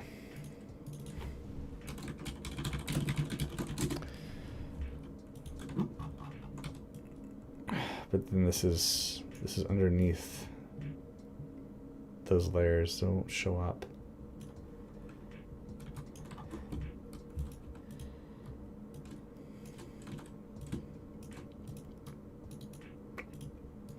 So France would just directly control Danzig.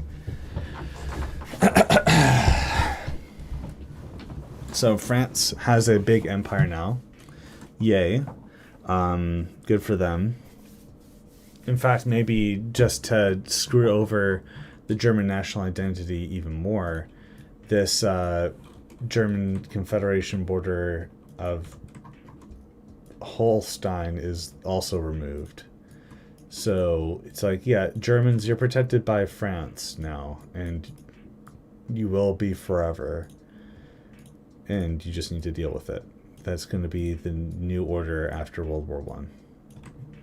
There. I know we talked about Poland being communist, but would it make sense if Poland was in the fascist and the mod is right wing? Yes, that's why I want Poland to be right wing. What do I think about the idea of Austria, Britain, and other allies of France declaring war on France if it tries to declare the Frankish Empire, because it would annex Iberia and the Rhine? Yeah, that could even be a thing that is like a path for France, is that they go full Frankish Empire restoration, and they would like. It would like apply national spirits to all the members of the Confederation of the Rhine to lose autonomy, and if you get them all to puppet status, then you can form it. I like that idea.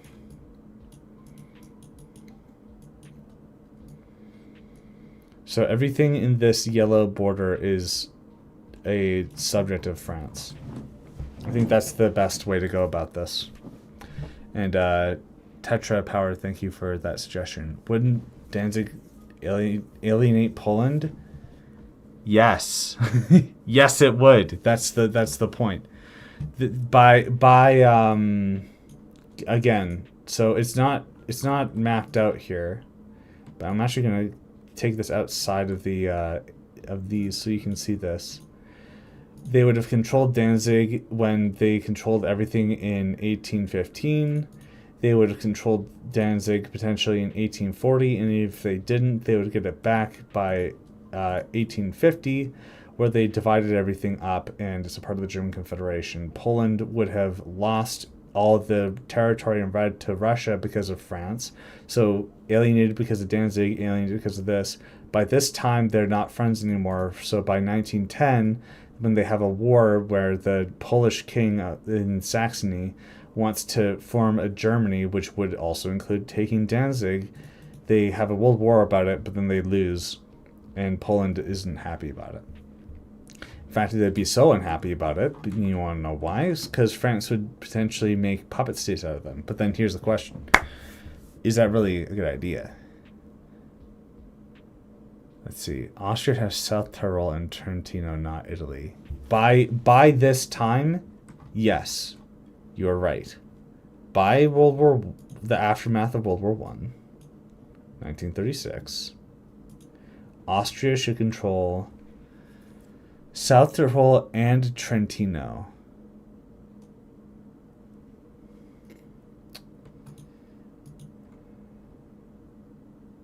But wait, where do I see a border like that? Here?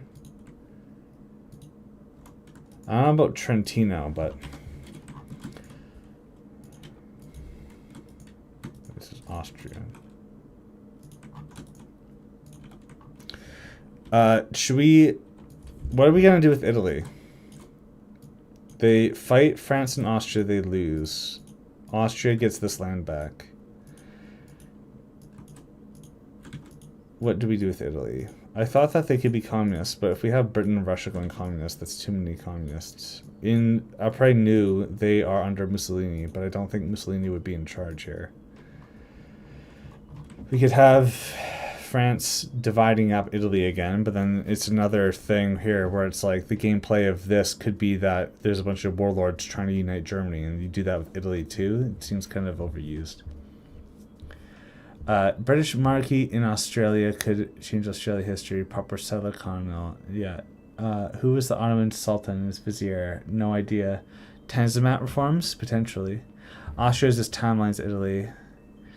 We could have a collapsed Poland, semi-collapsed Poland. Yes. The exact scope of this collapsed Poland is to be determined.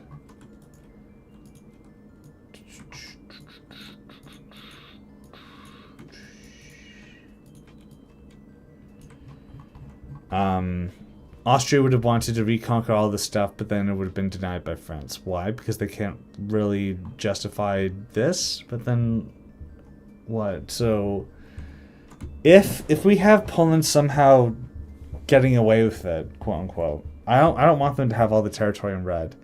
I don't want them to be in a situation where it's like, we go here. One of the initial things on my stream is that I wanted Ukraine to exist, be a French puppet, and control all this territory. Right? Hold on.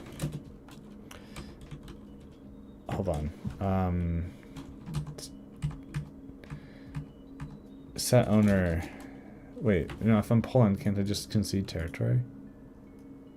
No, because it's core. So, set owner, UKR. I wanted it to be something like, at least like this, where they had these territories and then sort of BLR. I don't know if I do that. I'll go that far. All I know is that I wouldn't want the Poland to have a Baltic coast. France wouldn't want that. And then also, I don't want them to have Silesia, because there would be no way for them to have it, especially as full core. So, like, that is like a decently sized Poland. Lithuania, I don't know. Like, I keep hearing from Polish people who are like, Lithuania was such a vital part of Poland, they wouldn't want to have a separate nation. It feels really weird to me. Like, why wouldn't Lithuanians want to have a Lithuanian state, right? And yeah, maybe because the PLC is back, it could be that they're more integrated, but then again, you could also say then they wouldn't be as integrated. They would want to be independent. So I think that in the case of this, it does make sense. Oh, that's not the right one. It could make sense for it to have an independent Lithuania in the French sphere. If this is 1936, oh, what the heck was that? I didn't know that there was hotkeys for, that could have been really bad. The Lithuanians do want it. Hold on, I just gotta check something.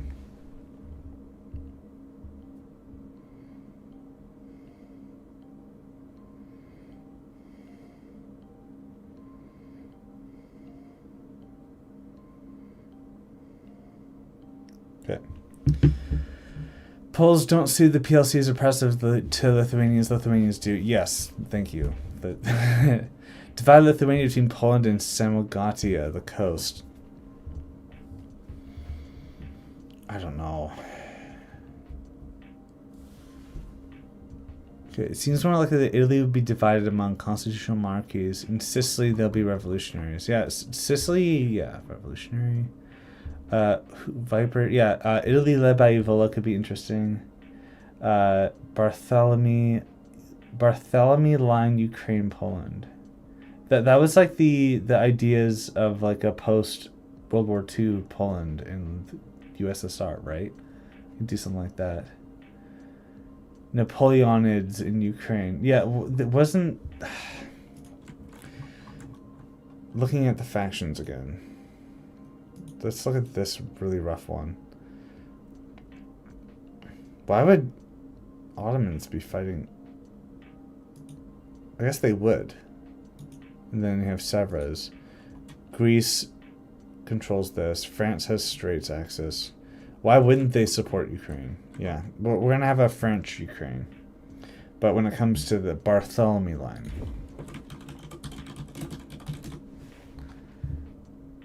Bartholomew line. World War II. But what was the comment? Bartholomew line was a French proposal to the Polish-Ukraine border in 1919. Bartholomew line.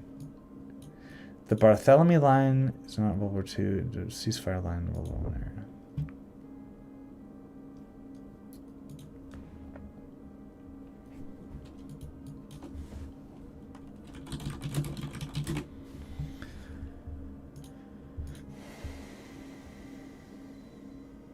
I wish I understood this at all. I'm trying to find like an image of it. Lina Bartholomew.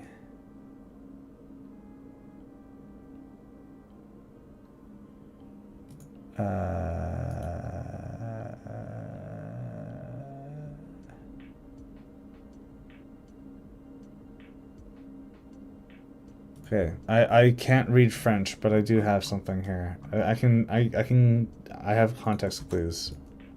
I'm a clever person. Hold on. Garibaldi launches revolutions from there. Sicily should be Italian.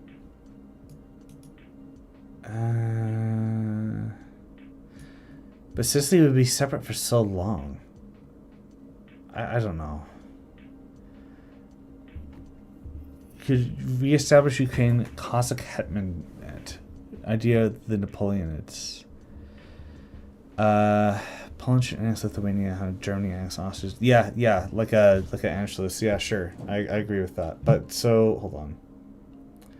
This is the border that Poland would have had before they lost.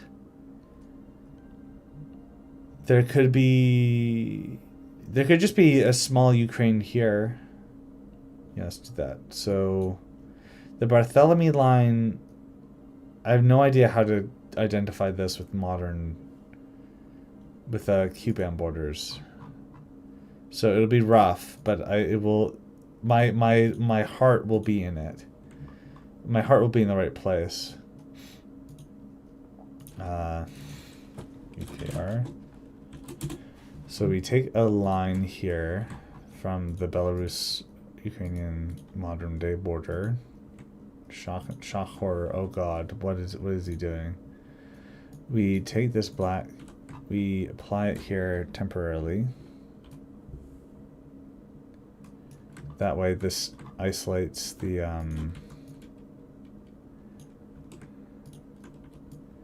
isolates that border from the rest.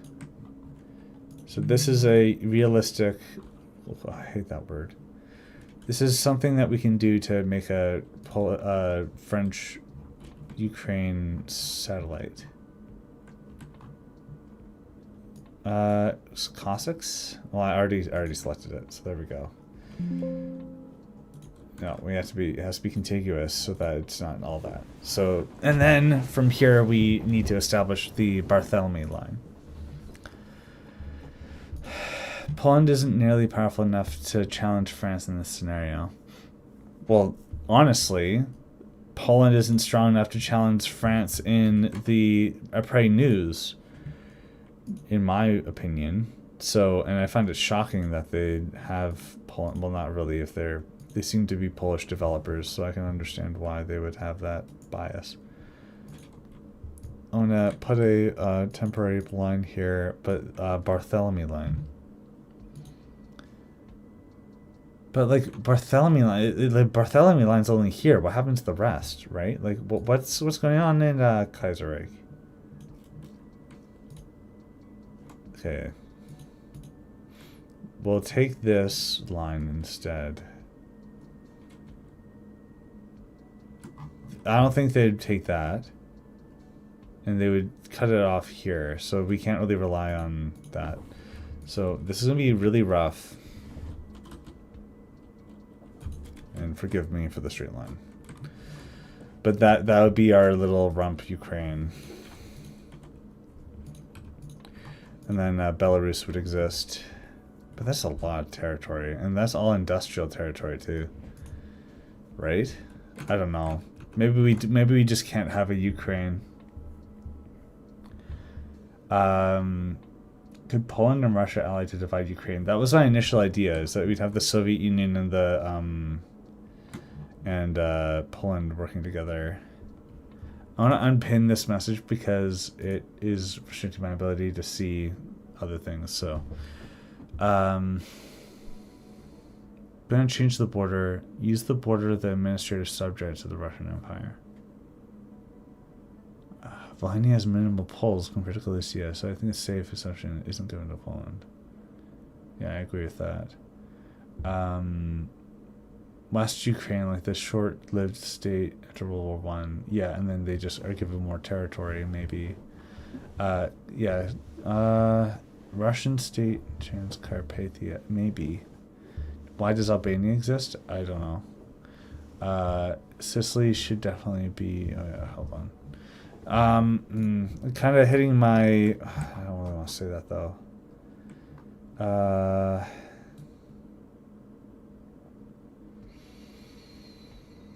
Let's map what we know. I know that I want Denmark, Norway instead to be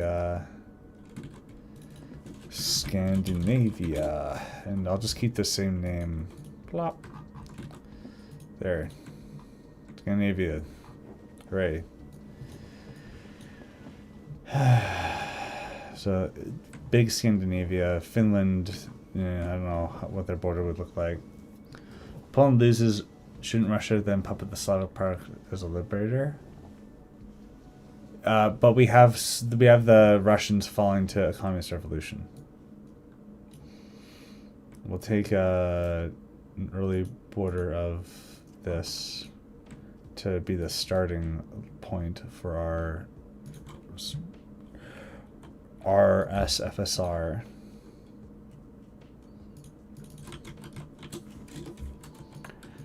And then take... They would if they were anything like Lenin, they would recognize Baltic self-determination. 1936 borders with Finland makes sense.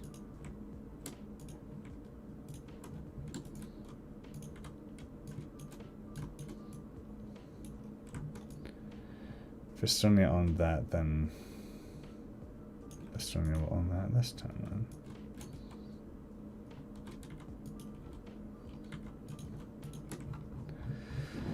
Okay, back to 1936 borders. I don't know how big Russia will be. Maybe we'll just keep it like this for now. French Garibaldi, for the love of God, no. What? Poland begrudgingly ally France World War I. No. Finland could be fascist in line with Poland. Potentially, yes. I thought that Sweden could be fascist and aligned with Poland, and they could annex Finland. Maybe Finland's even communist.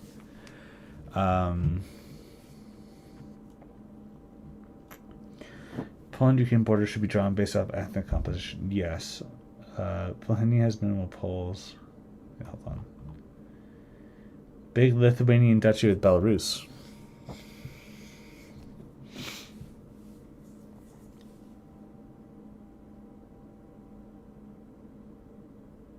I'm thinking.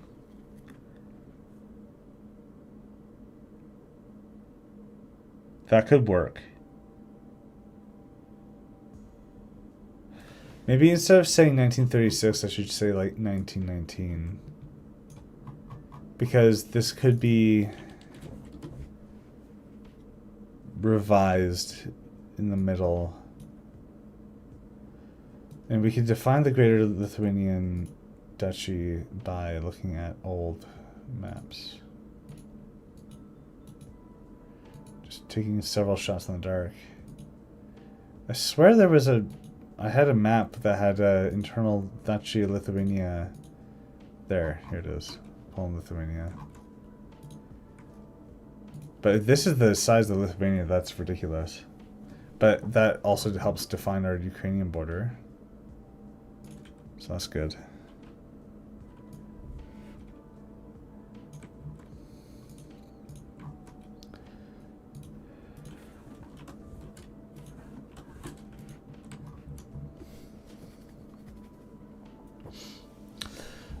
I think that Ukraine would control this. Crimea could be a French protectorate.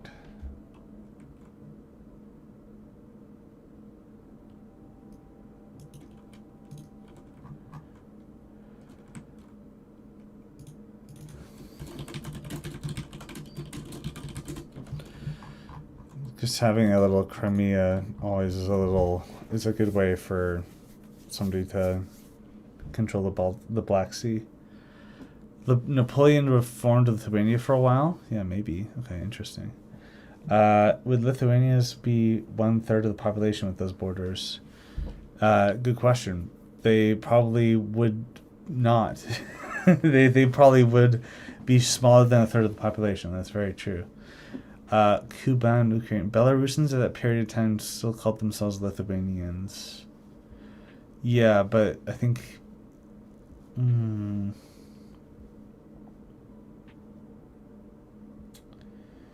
this is rough. This is the hard part. Circassia still be around? No, Russia would have dominated them.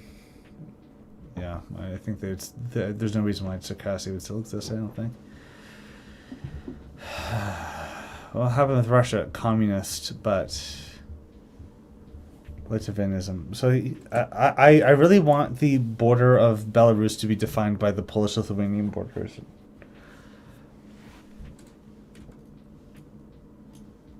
So maybe, oh man, what year was it here? Not 900. Not this. Not old Kazakh there. So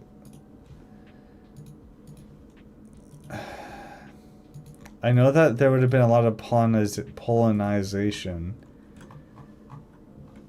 Maybe we just make it so Ukraine doesn't have Galicia, because that would be way too bad.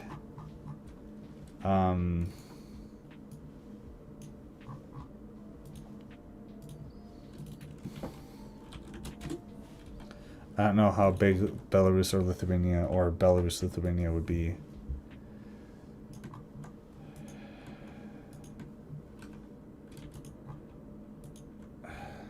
I don't know what these would have been, so we'll just make a rough border there.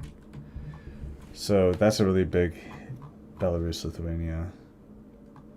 The Baltics should be separate. But maybe we use that 1936, that Kaiserreich. I don't know why this is the case, but there is a little dongle.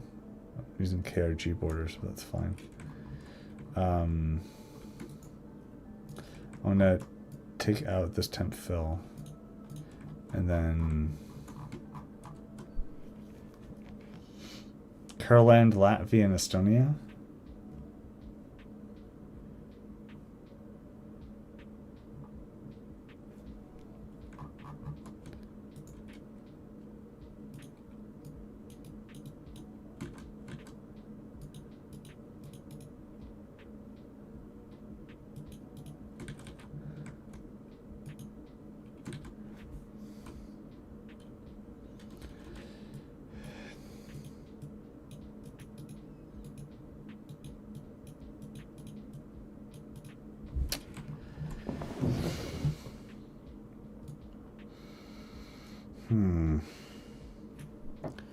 I want to do a Curzon line, Hungary, Poland, Ukraine border.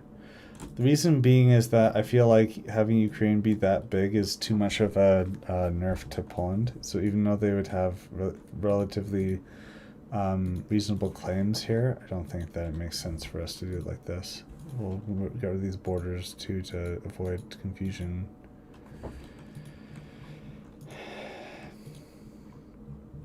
France having presence through here, they will control the straits. Makes sense, and then things can be screwed up when a French crisis happens again. Then Poland can just annex Ukraine wholesale, for all we know. I don't know if you have the reference 1940, they're slightly different. Hold on. Lithuania could follow greater Lithuania borders. Or 1940 borders. Yeah, with the Vilnius. Large Ukraines are gone, Billy must cry. Don't worry, there's plenty of opportunities for a large Ukraine to exist after this. Man,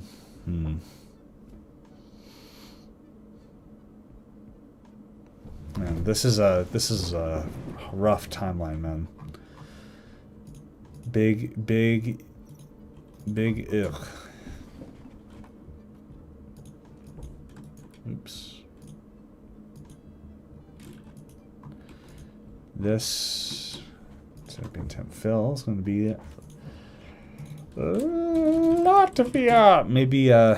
Maybe following the Baltic hegemony of Napoleon, they have Riga too. Who knows? But for now, let's do Latvia, Monarchist Latvia, Livonia. Maybe it's called Livonia actually. Yeah, you know what? We're doing it. Let's get the Kaiserreich QBAM. Wait, that's wrong. Ugh. Yeah. We'll just follow. We'll follow the advice of Kulturkrieg.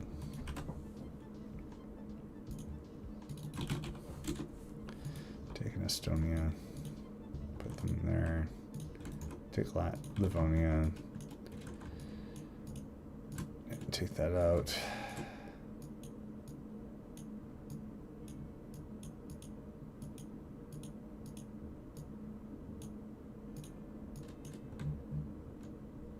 Okay. Would the USSR be more left-leaning because of the lack of external threats? Could anarchism be a path in Ukraine? Yeah, potentially. What about giving Bukovina to Romania or Ukraine? Yeah, I think Romania having Bukovina makes sense. Why is Austria here? Yuck.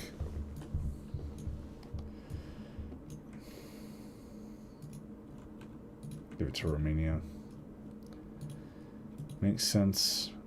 There'd be a huge Francophilic Romanian sector. They were they are a Romance language. France would have guaranteed their expansion. France would also have the ability to directly get to them through the Straits, which they fought World War I for. Yeah. Polish Bukovina is cursed. Don't worry, I just fixed it. The migration Ukrainians to that region in 1833, and this telling there's no reason for that to happen. So Romania would have it. Ukrainians could sell California instead. Romania, perfect ally to Poland? What?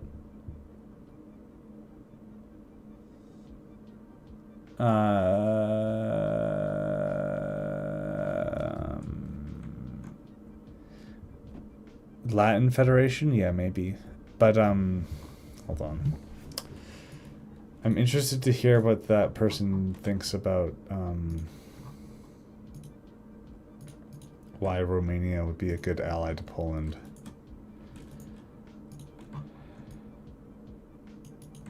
To me, it seems like Romania would just be an extension of the French dominion. Oh, wait.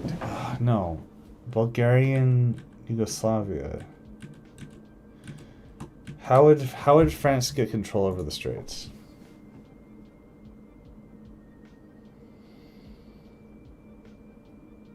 Hey, Normandy, how's it going? It's good to see you. Thanks for tuning in. Hope you're doing well as well.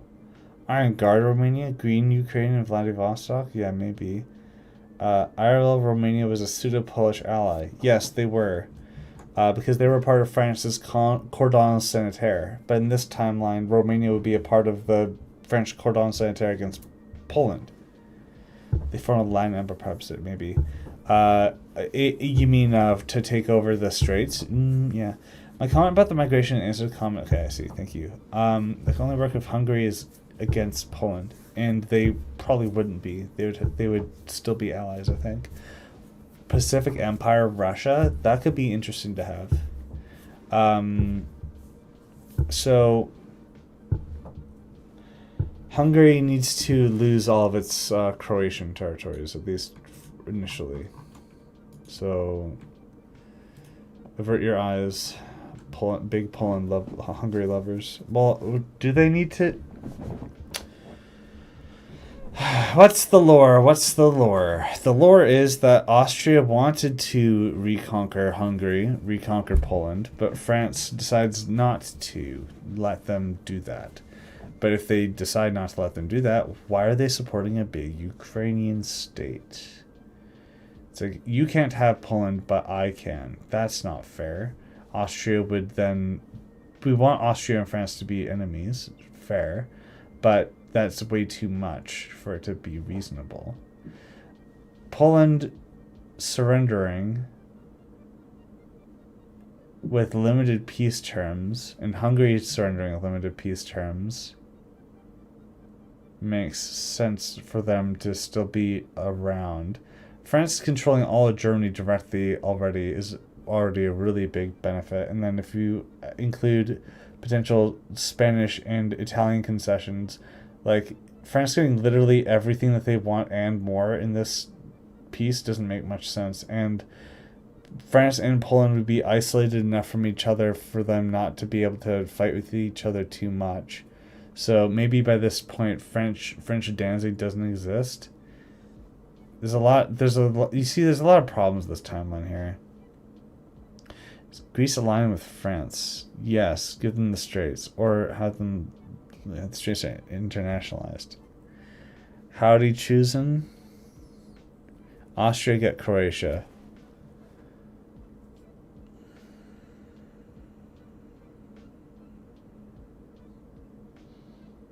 Yes, let's do that.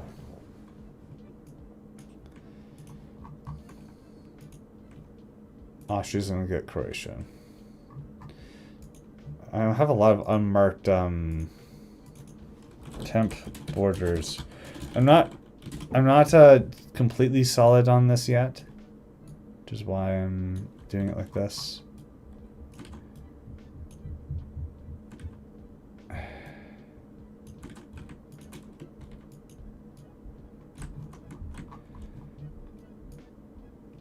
They wouldn't get Bukovina.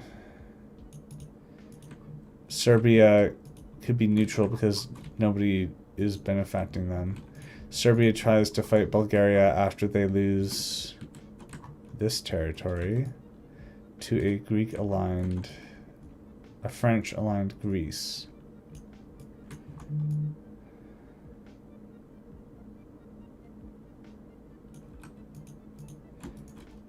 But this Bulgaria would no longer be Bulgaria. Could eventually become...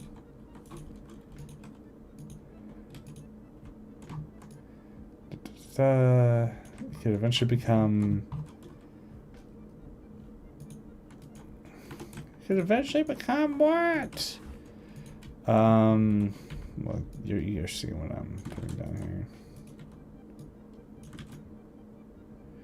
That way, and with more territory like this,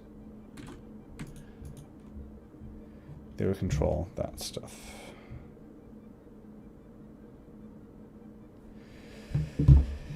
Why does Greece still own Thessaloniki?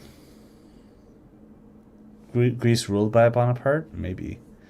This is a Hoi 4 mod. Yeah, so, okay, for people just tuning in, Après moi, déluge is a Hoi 4 mod. This is a successor called Après nous, déluge.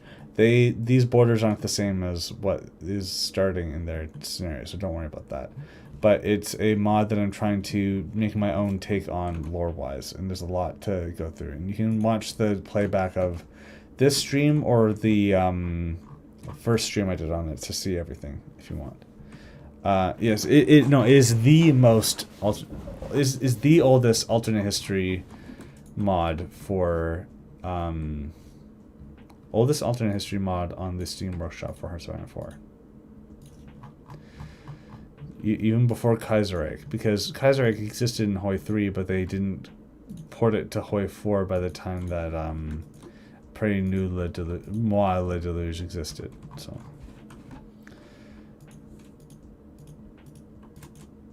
Having a Greek Bonaparte makes sense to me.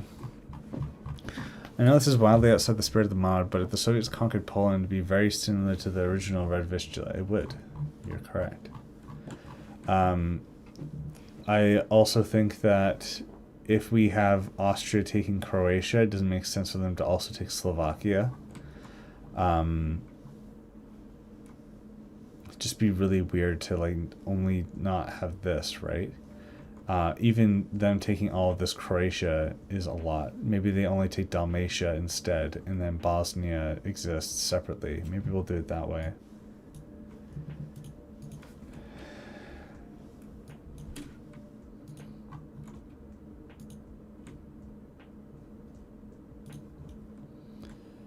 These temp borders are extremely temporary. I don't know exactly what to do about them. But we can do up to here.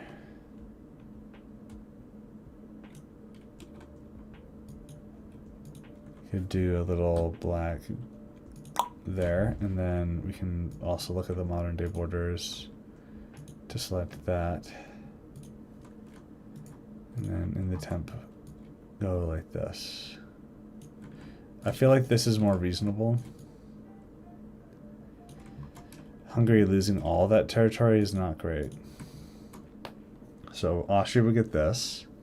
Give all Croatia to Montenegro or something. Yeah, Napoleon, because it's Napoleon, right? Honestly, I think that Montenegro claiming Serbia is more interesting than that. Turkey could be fascist and communist and reclaim Istanbul, so anti-French aligned Greece. Yeah, so Greece would be in France, but Ottomans are fascists trying to take it. Yeah, that could work. Unless you're saying something else.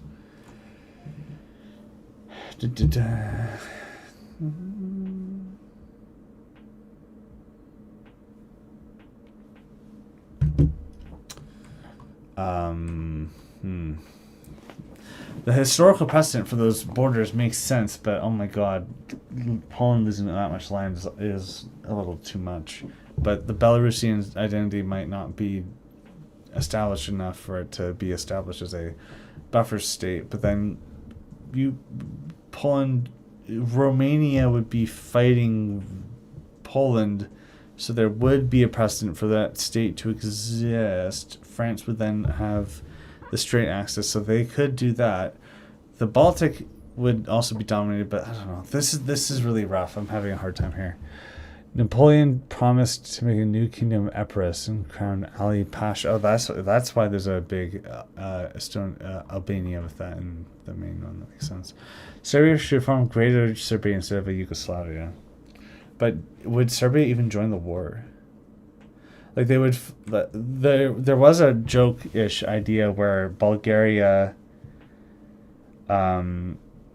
gets invaded by Serbia, but then annexes Serbia. Oh, man, this is rough. Maybe Poland should have their our timeline pre-World War II borders with no Danzig and Baltic territory.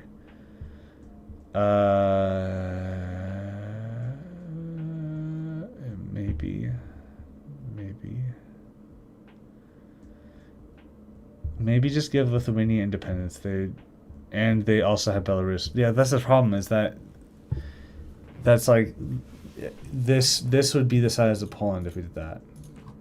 Hold on. Let's just patch up this other temp border. This would be the size of Poland. Very small. Well, just give Dalmatia to Austria instead of all Croatia. That's the plan. That's why they have this temporary border here, the Dalmatia. But then Bosnia needs to be independent, and then Hungary gets that. Okay, well, I want to map that out right now, just so there's no confusion.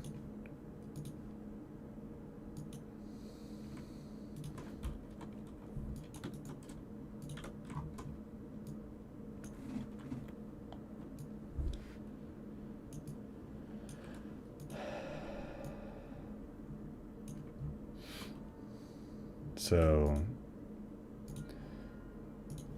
all these temp borders, Hungary delete, then this delete, put a Bosnia in here.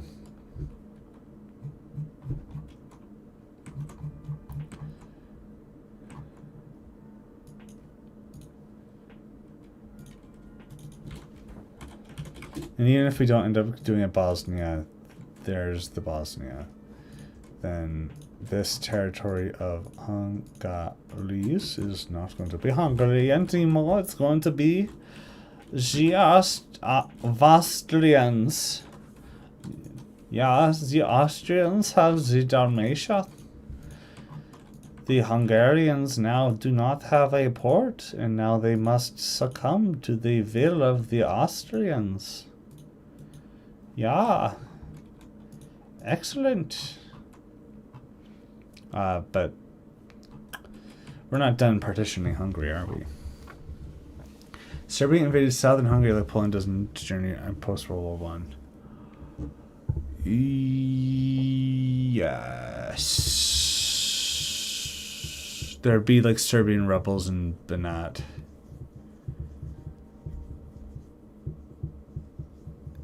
Do you see how many like hoops that we need to jump through in order for this timeline to work? Like there, it's not reasonable. Give Bosnia to Montenegro. Not kidding. It'd be logical for Austria to award an ally while giving Montenegro a claim to Serbia and all Slavs. Would that still be a good thing for Austria to do if it was a Napoleonic puppet state? Flamboyant Austrian lordad, yeah. Maybe the idea of Poland and Lithuania is so entrenched that they simply aren't separated from each other. Yeah, honestly, I can see that. Like, it's a little like wanky in the sense that it's like benefiting it's like giving a significant benefit of the doubt to Austrian nationhood, but instead we can look at Lithuanian majority territories and say that it should be Polish.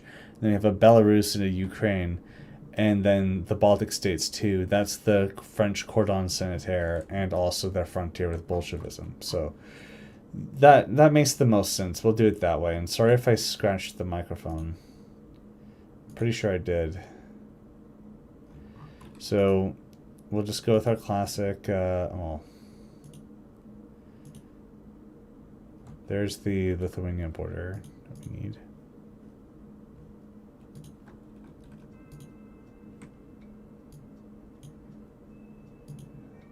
Ugh, this sucks. I don't know how much of Belarus Poland should get. What about the Kaiserreich border?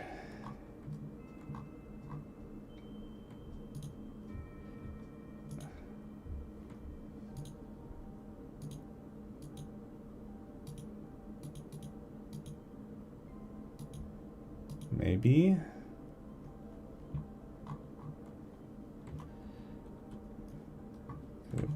just go down to the temp border layer. Alt click or I click to get that. And Alt click does it too. Then Lithuania, Poland, Ukraine wouldn't control this. Let's look at the KR QBAM again. Maybe it's too beneficial to. Maybe this is too beneficial to Poland, but if we do this, I think the borders look better. Well, not really, actually. What is that administrative region? The heck? Poland, Lithuania.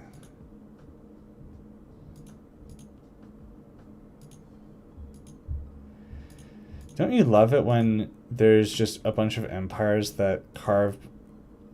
Look at all these terrible borders.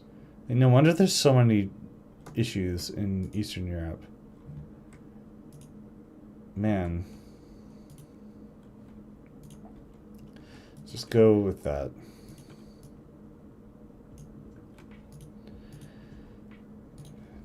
Get rid of that. Okay, now... Belarus. Let's look at Kaiserreich.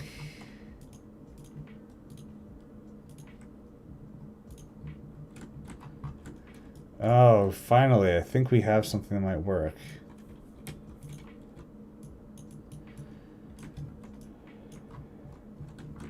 Could have a Belarus run by Supremo Fascismos.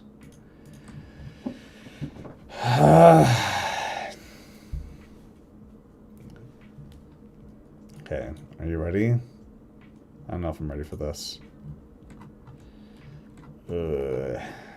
More temp borders. I really don't like doing it this way because it causes like work I have to do later, but it is faster to get points across for the sake of the stream. So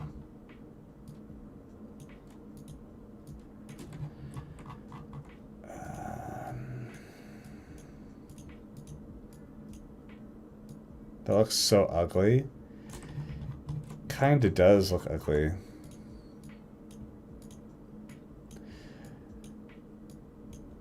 But maybe this is when we can have Lithuania be separate and then it's like Angelus. It could work. No longer trying to say fashion instead? Yeah, I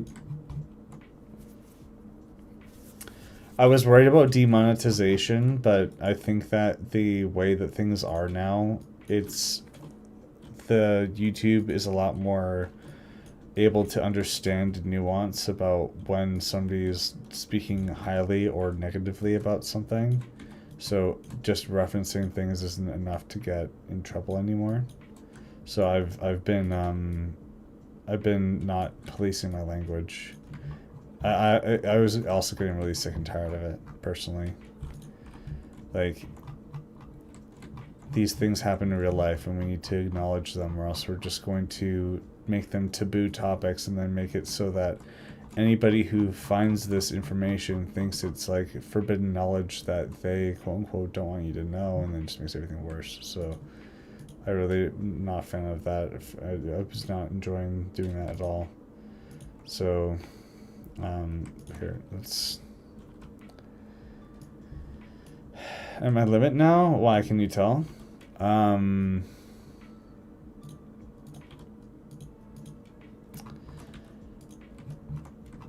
Just trying to figure this out. That is actually disgusting. That is so bad. It's awful. Look at how awful this is. Oh my god. I saw people commenting about how awful it looked, and I'm just like, no, just gotta lock in. It'll work out. But I felt like he dropped it during the Tino video. Yeah, after the Tino video, like calling everything fashion when Tino calls everything fascist is just like, no, keep it up with everything else they're saying. Expand Poland into southern Prussian Pomerania. Like, I guess I could have done that with all the other previous maps too, but I don't know. Give Latgalia to Latvia, please. You mean Kurland? Latgalia should not be a part of Belarus. Oh, we know. Latgalia there, yeah. Should be a Polish, not Polish. Livonian? Sure. Let's do that. This is Latgalia, right?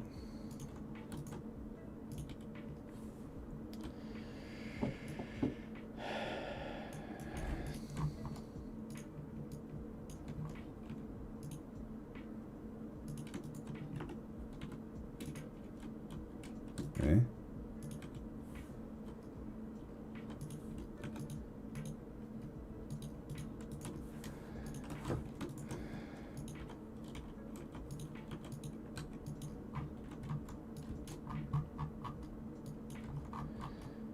Could also extend this up. There. That does look better. But does it? Lord Dad having a mental breakdown? A little bit, yeah. Give Poland our timeline pre-World War II. Aren't those borders like basically defined by how far the Polish army was able to go east? Like, I'm a little apprehensive to giving it the entirety of their eastern borders of World War II.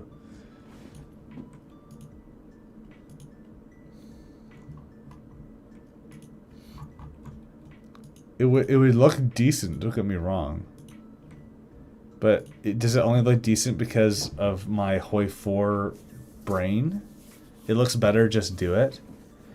There's some good maps for separate own. Okay. No, I'm not. Britt, I'm not. You're not the boss of me. I'm the what? I appreciate. I know what you're trying to do. You're trying to like look out for me and my health, and I appreciate that. But I can still go. I can still do this. Right now, I'm feeling pretty good about things. This is what it would look like if we had a... That's not that much Belarusian territory conceded. Give Poland Königsberg. Just give a bit more land to Lithuania, Ukraine instead. Livonia should be free. It is. Livonia is free. It might be like free under French influence, but it's free, quote unquote. If you look at the Kaiserreich map, we might be able to... No. I want it to be like that. But where can I find a like historical border? What is this? Hey. That doesn't really work though.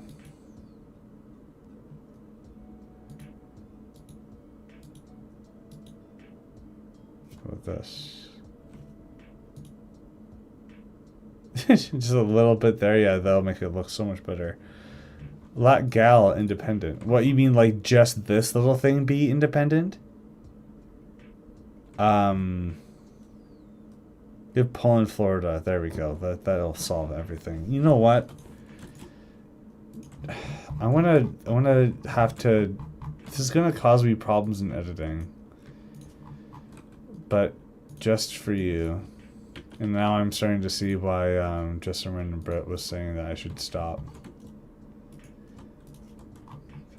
There we go. Okay, next. If Belarus exists, it doesn't make sense to have Poland's our timeline border. They integrated Belarusian territory to avoid the Soviets taking it.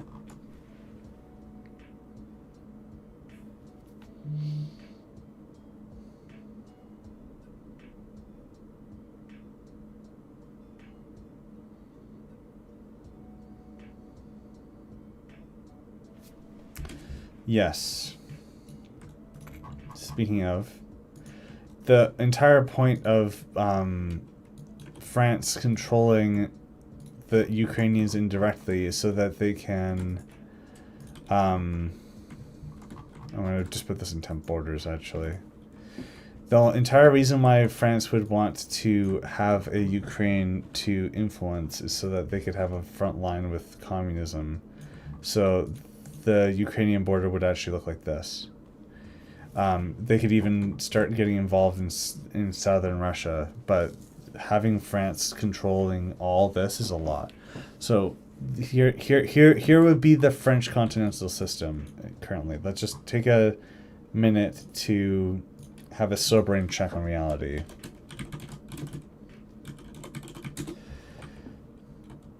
France's sphere would be, and this is not even including figuring out Italy or Spain. It would be Spain. It would be the entirety of the new. Where's that layer? To Confederine. It would be the entirety of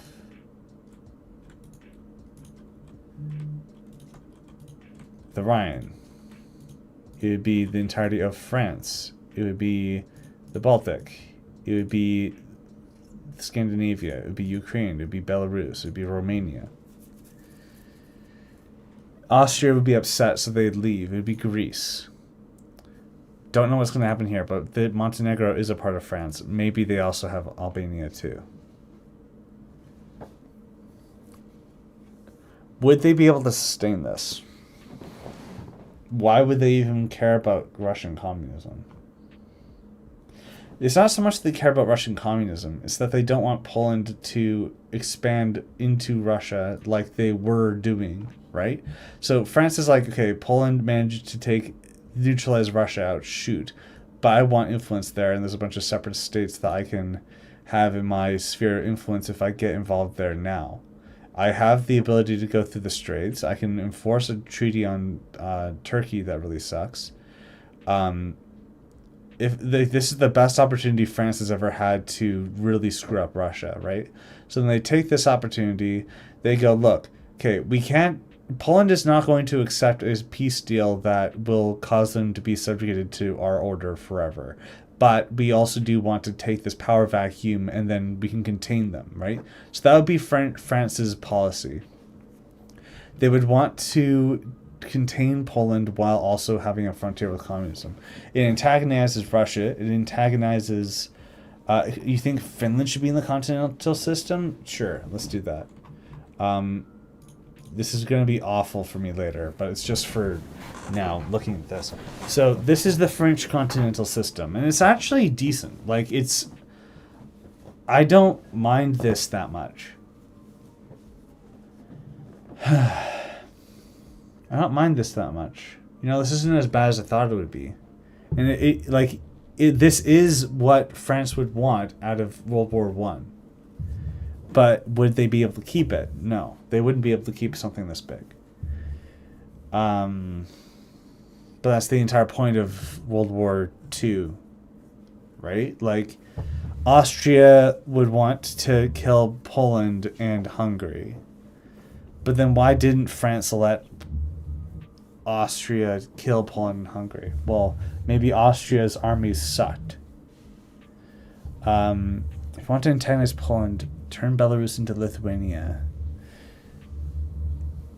Yes, but then Poland would be way too small.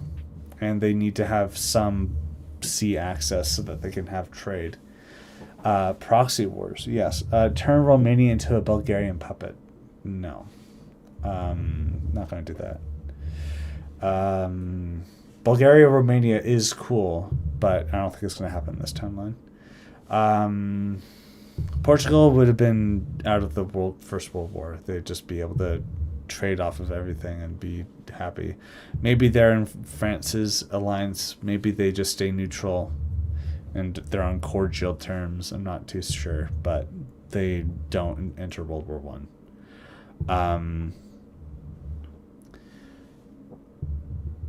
The British, the Russians, the Polish, the Hungarians, and the Austrians. This is like rhyming. Hold on. Yes, Treaty of Severus borders in Turkey. That's going to happen. This screams Molotov-Ribbentrop Pact between Poland and Russia. Yes, there would be a agreement between Poland, Britain,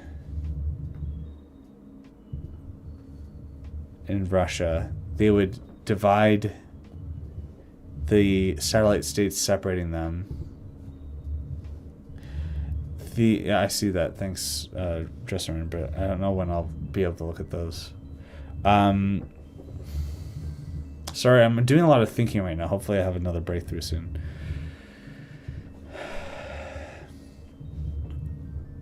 Spain would definitely go ultranationalist against France. I don't even know if they would be able to control Spain for that long. Let Poland keep the current land of Lithuania, but make Belarus into a new Lithuania. Yeah, maybe there's like a rival claimant on that throne or something, and yeah, they could claim those lands. I agree. Let's do that.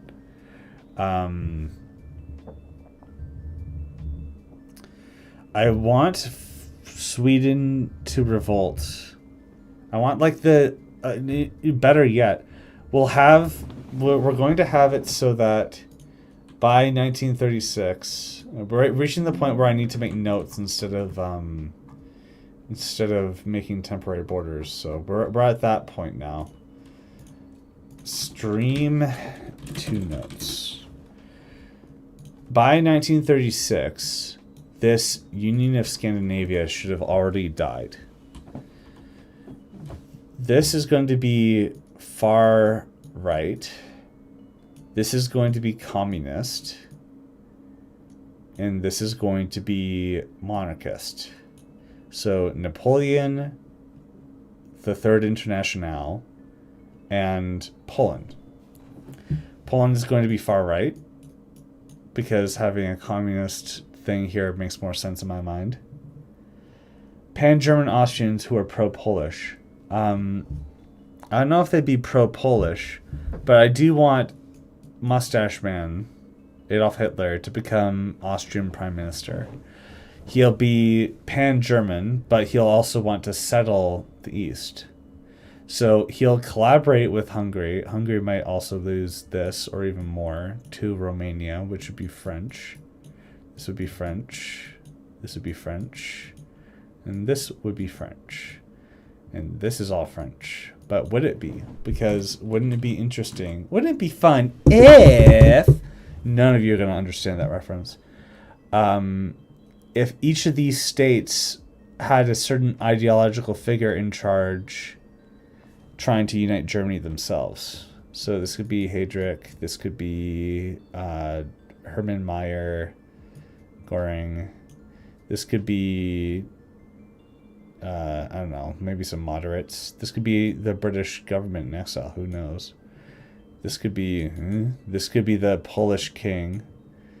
But the Polish king could be pro-French because the French are going to be like, hey, you can have all this if you whatever. I don't know. Hold on. What is the small map in Polish about? That was trying to define the border of the Ukrainians and the Polish.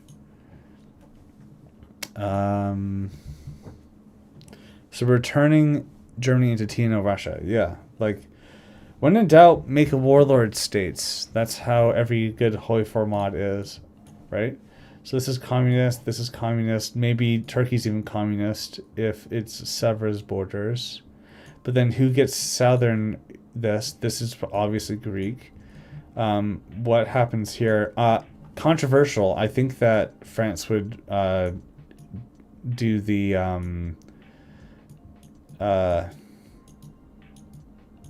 they would do the Balfour Declaration. Maybe, I don't know. France would, I don't know, I'm not going to worry too much about colonies, but Egypt, French, so that they can do this. This is going to be a very big, at least this, exiled Britain. Maybe they even control this too. Maybe. They wouldn't control India. Oops. Russia and France, Britain would have divided up Iran, but then they would have fought in World War I, but then Russia loses, so then there would be brief period where there'd be unified Persia, but then Britain falls, and then Iran is united again, but I don't know who would be running it. Video instantly promoted an Israeli algorithm. Yeah. Southern Turkey goes to France, I guess. It's just a lot of territory for France to have. France will form, yeah, Crusader LARP potentially. But I also know that Napoleon was interesting for his time period for being very friendly with Jewish people. Like, he brought them out of the ghettos when everyone else wanted them in the ghettos. So maybe that. What's happening in the New World? I don't know. There was an idea that I will probably adopt. Not Polish, the Florida, but I'm going to keep it. So the Kingdom of Colombia and the Kingdom of Louisiana would unite for Louisiana, Colombia. Britain would have kept Canada, but maybe Louisiana, Colombia takes it over. And then when there's a succession crisis, suck and cry. When there's a succession crisis, there's an American Civil War, which is what I wanted to do with a Hamiltonian USA, which would have controlled all this territory anyway. So it's the same thing, but it appreciates Après moi, déluge's core, and then Louisiana as a separate tag can exist. Isn't Napoleon III kind of Jewish unfriendly with the Jewish affair and the army happening under him? That's a good point. So then they wouldn't be in Israel. It could be total Outremer LARP, yeah. Napoleon takes Florida during the Civil War, yeah. Napoleon actually restored the Jewish political parliament after returning from Egypt. It was assembled in Paris. Wow. That's really interesting. Kingdom of Jerusalem, puppet of France, Jewish settlement. Yeah. What if the British monarchy in Australia starts trying to bring old subjects into the fold? South Africa, India, maybe Egypt. And they do a free French Tino invasion in Britain. Yeah, that's good content. Israel solved. Yeah. Don't know what would be happening in Mexico. Could be a Habsburg Empire of Mexico. It could be fun. That's Portugal, Mitchell, access to jumping point. What? Yeah. Poland, Britain, Poland. Yeah, why not? Like just going on it together.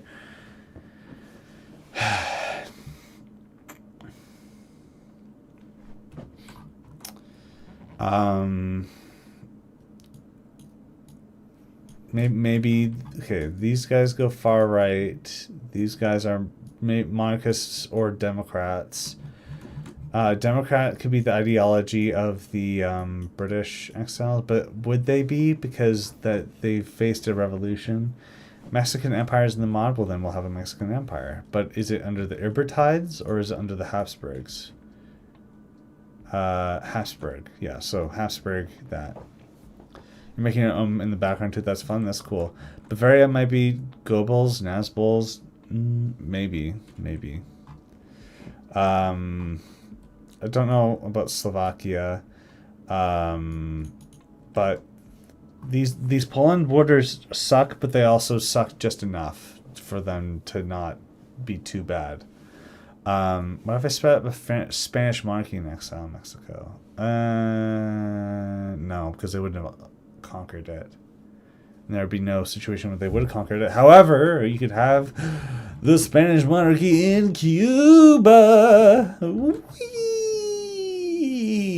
Spain monarchy in exile. Whee! Another exiled monarchy.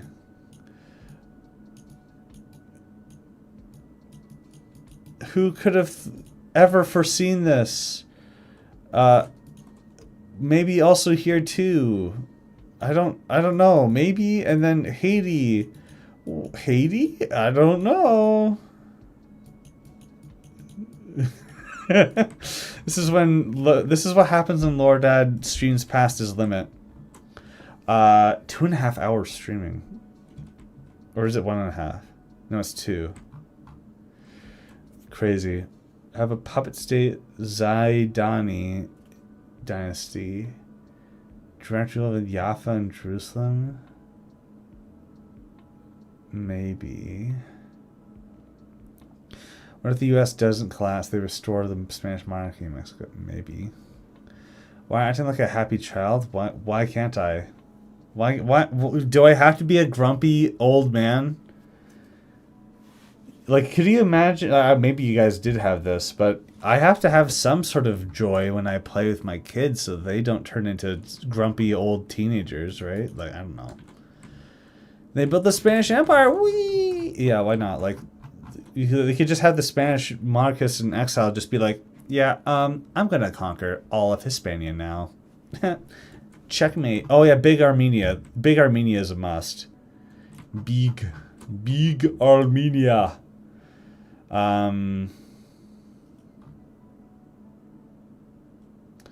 Yeah, it's okay. Georgia, Armenia. Don't know about this, but this could be a big Persia. Problem is, it's like France and then Austria, and then that's it. So France has like free reign over all these colonies, right? And then, but we are not like all we're gonna say is that there's a pink map, Portugal, and then South America. I do not know about what's gonna happen here. Don't even know what's gonna happen up here. We're just not gonna figure out Africa because that will make it so that this video never comes out. The lore, when Russia turns communist, do they still rule Siberia? Yes, they do. So the reason why it's like this is because I needed the borders of the PLC Russia, because that's what would be happening. But as far as I can imagine, the Russians, just for the sake of keeping things not borders terrible, there's a lot of tricks I'm doing here that you might not understand. But the Russian Socialist Federal Soviet Republic would control all this territory. Don't mind that border. We are not going to cover Asia either. There's no way we can cover Asia.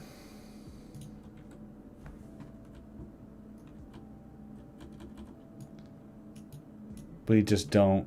We do not have the time to figure this out, and we're not going to. We're just going to cover that there could be a Spanish invasion by an Asian power. Don't know. Jewish Crimea? Yeah, why not? Let's do that. Surely nothing could go wrong. I think this should be a Kurdish state, or maybe a Kurdish-Armenian union. And if you decide to add a Persian civil war, they could try to get Kurdish lands in Persia.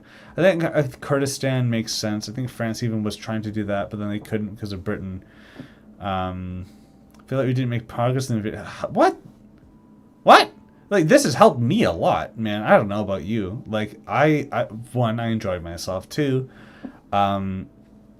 it really solved a bunch of things for me, especially that Louisianan monarchy solution. Like, that was worth, even if that's the only thing we solved, that was definitely worth it. When am I going to hit my limit? When I need to pick up my daughter from daycare.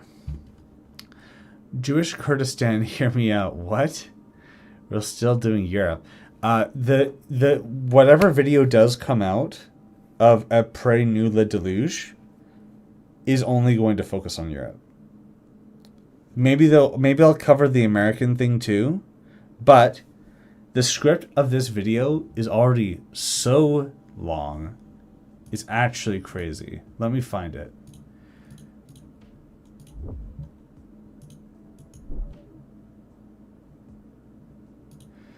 The Après moi, déluge script currently is 17 pages long. Some of these are notes and like parts of the script that I'm not using anymore. But the more that I try to get 150 plus years of divergence wrapped up into a nice video, the more likely it's going to be that there's two parts. And unlike the other videos, like the In the Name of the Tsar, where I do a like goal, unlike that one where I do a like goal, I'll split it into 2 videos. The first video might cover up into 1836 in the a revolution period, and then be like, this could be a Victoria 3 mod, but we're doing a Hoi 4 mod. So in part 2, I'll go from 1836 to 1936, and that is a plenty of time to elaborate on everything else. And I'll include America, but potentially not Mexico, not Asia, not Africa, besides the bare minimum of France takes Egypt, the British still control South America, Portugal gets its pink map. We're going to have a 1-hour LoreGrave video, please. I have like 4 of those that you can watch on my channel right now. Project Stressa, Project Bourbon, and Project Germania. Not 4, but not Germania.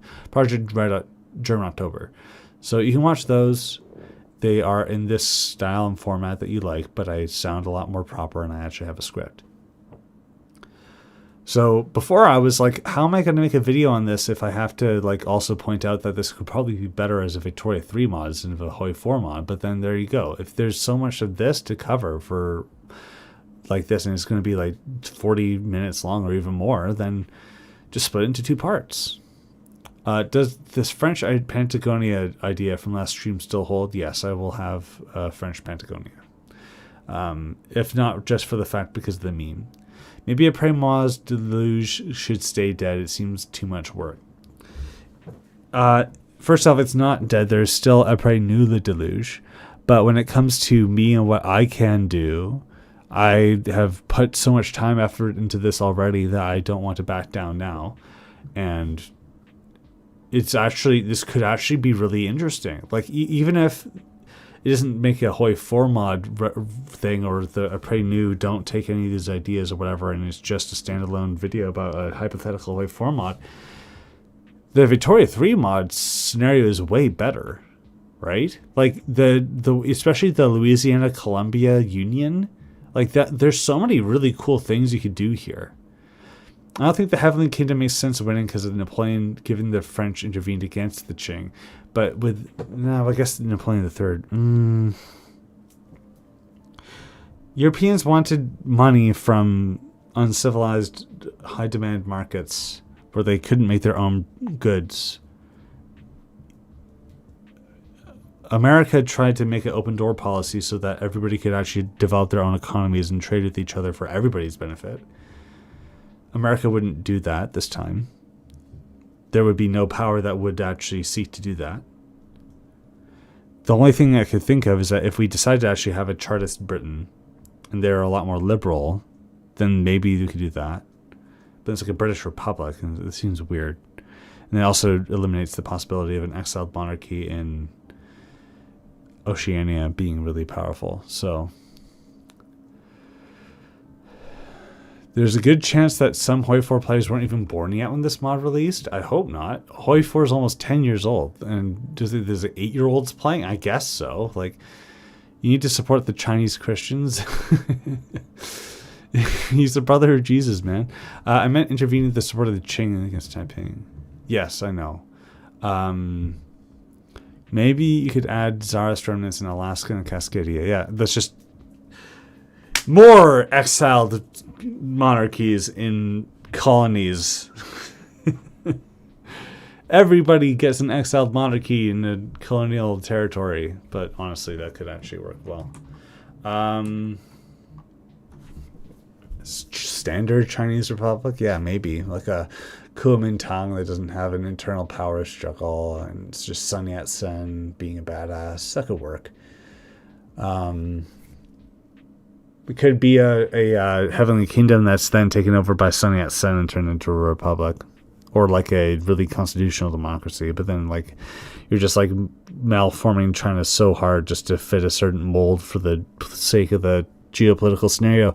However, in some cases, you do need to just worry about what would actually be a good and fun Hoi 4 mod to make.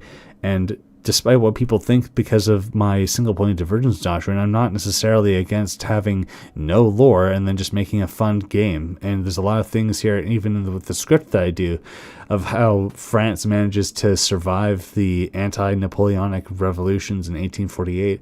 There's a lot of hoops that I jump through just to make that happen. And it's not particularly plausible or realistic, but there you go. Do you know the Yahweh? Other than money, what reason would France want to intervene in China unless they want colonies in Asia? They wouldn't really want to intervene unless it's like denying somebody else the region. What if Chinese ruler declared himself emperor? It's very Napoleon. Yeah, that's true. Israel and Hokkaido? Maybe. Lore, and then someone might play the game. Doppeladler? Oh, I see, yeah. French exile? No. French exiles in Louisiana. What if Brazil's monarchy got exiled to a colony after Brazil got a colony? So you're telling me that the Braganca Brazilian sector should be back in Portugal because of a revolution in Brazil? That could be actually pretty funny. Okay, no, come on. There's only so many monarchies you can put in exile in other areas. I think that Japan would modernize later. Russia would take more of Asia. Sino-Japan pact against Soviets. Yes. Yuan Shikai is the Chinese Napoleon. He is, so we could do something like that. An actual reasonable way to have a Chinese thing. Japan, China, and British exiles fight a weaker Japan. Maybe. Yeah, okay. I think I'm at my limit now. I need to process everything that's been talked about here. I think in my mind having it where the first episode is just until like detailing a Victoria 3 mod scenario in 1850, and then being like part 2 is going to do my canon for that hypothetical Victoria 3 mod for a Hoi 4 mod, and then maybe people who are into Victoria 3 modding can take a look at it, but I'm not too worried about it. I would just want to finish this lore to the end, and there's a lot of interesting things going on, like the Austria-Hungary, but it's Louisiana, Colombia, having a really big exiled power, which would have had Dutch East Asia, but it would be British East Asia, having like no modernized Asian powers, interesting too. But yeah, join the Discord, a lot of maps. Okay, maybe the real Israel was the friends we made along the way. There we go. There we go. I think that this guy just solved the Israel-Palestine conflict. Thank you, Al Crow. And with that, I am going to go. Yes, thank you very much. I'm going to exile myself over to somewhere else in the world and process everything that's been going on. Thank you very much for all your suggestions, especially the guy who suggested a Columbia, Louisiana personal union, and of course, Polish Florida. Thank you and have a good day. Goodbye.